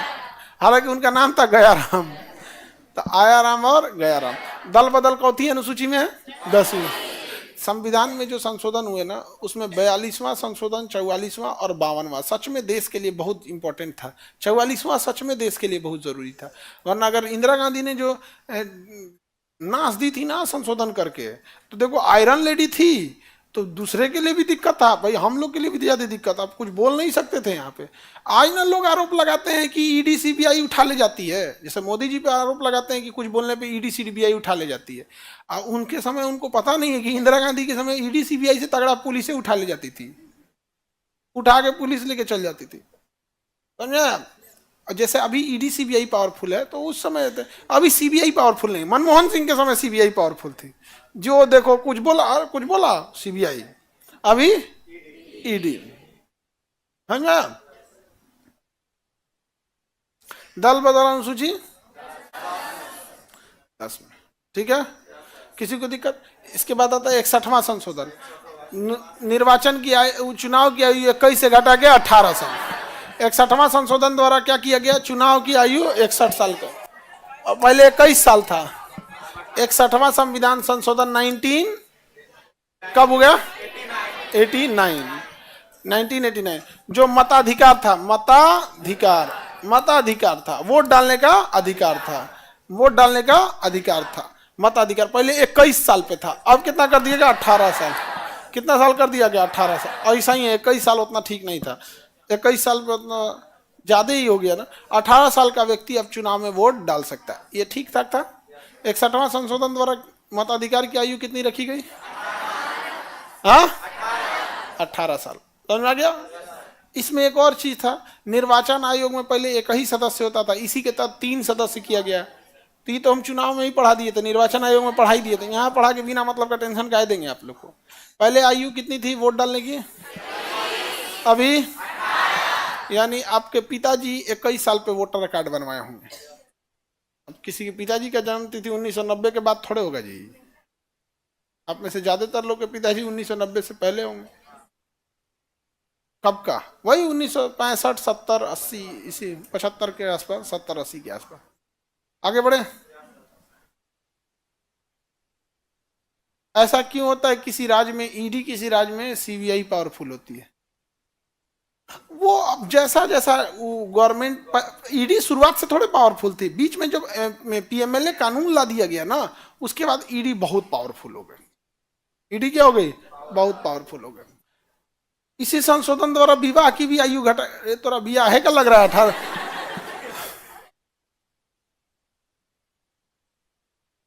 विवाह के लिए वो तो नियम बनाना है, उसके संशोधन की क्या जरूरत है? जैसे नोट बदलना है तो संशोधन की क्या जरूरत है? तो प्रक्रिया है, उसके लिए क्या जरूरत है ये सब करने? अभी कितना साल कर दिया गया? 21 साल। लड़की की आयु कितनी होनी चाहिए? 21 साल। लेकिन दिक्कत क्या है पता है? आज भी कोई 15 साल की लड़की शादी कर दे तो सजा का प्रावधान नहीं है। तो ये नियम का मतलब क्या कि उल्लंघन करने पे सजा नहीं है। कोई मतलब ही नहीं बनता है। जब अभी ऑलरेडी 18 साल है, लड़की की आयु 18 साल होना चाहिए, तो भारत में लगभग 34% शादियां लड़कियों की 18 साल से पहले हो जा रही है। तो गवर्नमेंट को देखिए, गवर्नमेंट भी यहाँ गलत नहीं है। दो तरीका, एक गवर्नमेंट को पहले 18 साल वाले पे सख्ती से कानून करना चाहिए यहाँ पे। दूसरा, 21 साल इसलिए कहा गया ताकि एक मनोवैज्ञानिक प्रेशर रहे, भले वो माने ना माने, लेकिन एक मनोवैज्ञानिक प्रेशर रहना चाहिए कि नहीं। और धीरे धीरे फिर उस पर सख्ती कानून लगाएगा, थोड़ा सा स्ट्रिक्ट करेगा। 18 साल से 21 साल तक से पहले अगर कर देते हैं तो बेचारा मेरे लड़की सबको पढ़ने ही नहीं दिया जाता है। और लड़कों सबका एक यही उद्देश्य ही होता है कि भाई पहले पुरुषों ने कैसे कब्जा किया, ऐसे ही ना कि छोटी लड़की से विवाह कर लो उम्र में, और उसको ना नौकरी करने दो, पढ़ने दो, ऑलरेडी आपके अंडर में रहेगी। अब पुरुष, अब पहले जो ऑर्थोडॉक्स थिंकिंग वाले पुरुष थे उनकी मेंटेलिटी क्या थी, घुसिया के जाइए कहाँ, है कि नहीं। और उसके बाद से क्या जी, अरे भाई ये तो नॉर्मल सी बात है कि अगर कोई कानून अगर इस कल्चर को लेके बनेगा तो कल्चरल डाइवर्स उसको तो फर्क पड़ेगा ही पड़ेगा। देखिए बैठ जाइए, आप समझिए, इनका क्वेश्चन है कि कुछ कानून से कल्चरल प्रभाव पड़ता है कि नहीं। तो कुछ ऐसी जनजातियां हैं जिनमें अभी भी विवाह बहुत पहले हो जाता है, तो जनजातियों के लिए कानूनी व्यवस्था अलग है। आप जो राजस्थान की जो बात बता रहे हैं वो कंप्लीट राजस्थान का कल्चर नहीं है। कुछ विशेष जातियां हैं जहां पे विवाह बहुत पहले हो जाता है, आप समझ रहे हैं। और इतना बड़ा विविधता वाला देश है भारत, अचानक से आप चाबुक के दम पे किसी चीज को नहीं ठीक कर सकते, वरना अभी कोई एगो नेता उभरेगा, ये गलत हो रहा है, ये गलत हो रहा है, बर्बाद कर देगा। समझ आ गया कि नहीं आ गया। तो एक अचानक से चेंजिंग नहीं हो सकती। गवर्नमेंट कोशिश करती है, जो प्रशासनिक सुधार है वो भी कोशिश करता है, और इसमें एक और दायित्व बनता है कि हम एज ए समाज का हिस्सा हम लोग स्वयं इस चीज को समझें, और गवर्नमेंट को कानून लाना ही ना पड़ता इस मामले में कि लड़कियों की पढ़ाई के लिए एटलीस्ट उनका विवाह इतना पहले क्या जरूरत है कर देने की। और जो 18 से पहले अगर कर रहा है, जैसे 21 पे तो कानून है, 21 अभी भी सजा का प्रावधान नहीं, अगर इस पे सजा का प्रावधान होने लगे तो ये कानून और सख्ती से पालन होने लगेगा। समझ रहे कि नहीं। तो सजा का प्रावधान नहीं है, ये एक विडंबना है। तो किसी को भी यही लगता है कि भाई 20 पे करो तो भी सजा नहीं है, 15 पे कर दो तो भी सजा नहीं है। ठीक है भाई, देखो आप टॉपिक को डाइवर्ट कर रहे हैं। अब समझिए, वो राजस्थान की कम्युनिटी है, अब अलग अलग रूढ़ी, उनका अपना कल्चर है, समझ रहे हैं, ये संशोधन है। और आप सामाजिक मुद्दे पे आए हैं, ठीक है। सामाजिक सुधार क्या मुद्दा होता है, उसमें आदमी जब इस पर चर्चा करेगा तो आदमी उस पर बताता ही है। हर जनजाति की अपनी अपनी है। अब जैसे बैरिया कम्युनिटी क्या बोले, उस तरह से आप थारू जनजाति क्या बोलिए, वो दिवाली के दिन शोक मनाते हैं, तो अब उनको क्या कहिएगा, हम तुम्हें शोक मनाने नहीं देंगे, ये तो बहुत खुशी का त्यौहार है।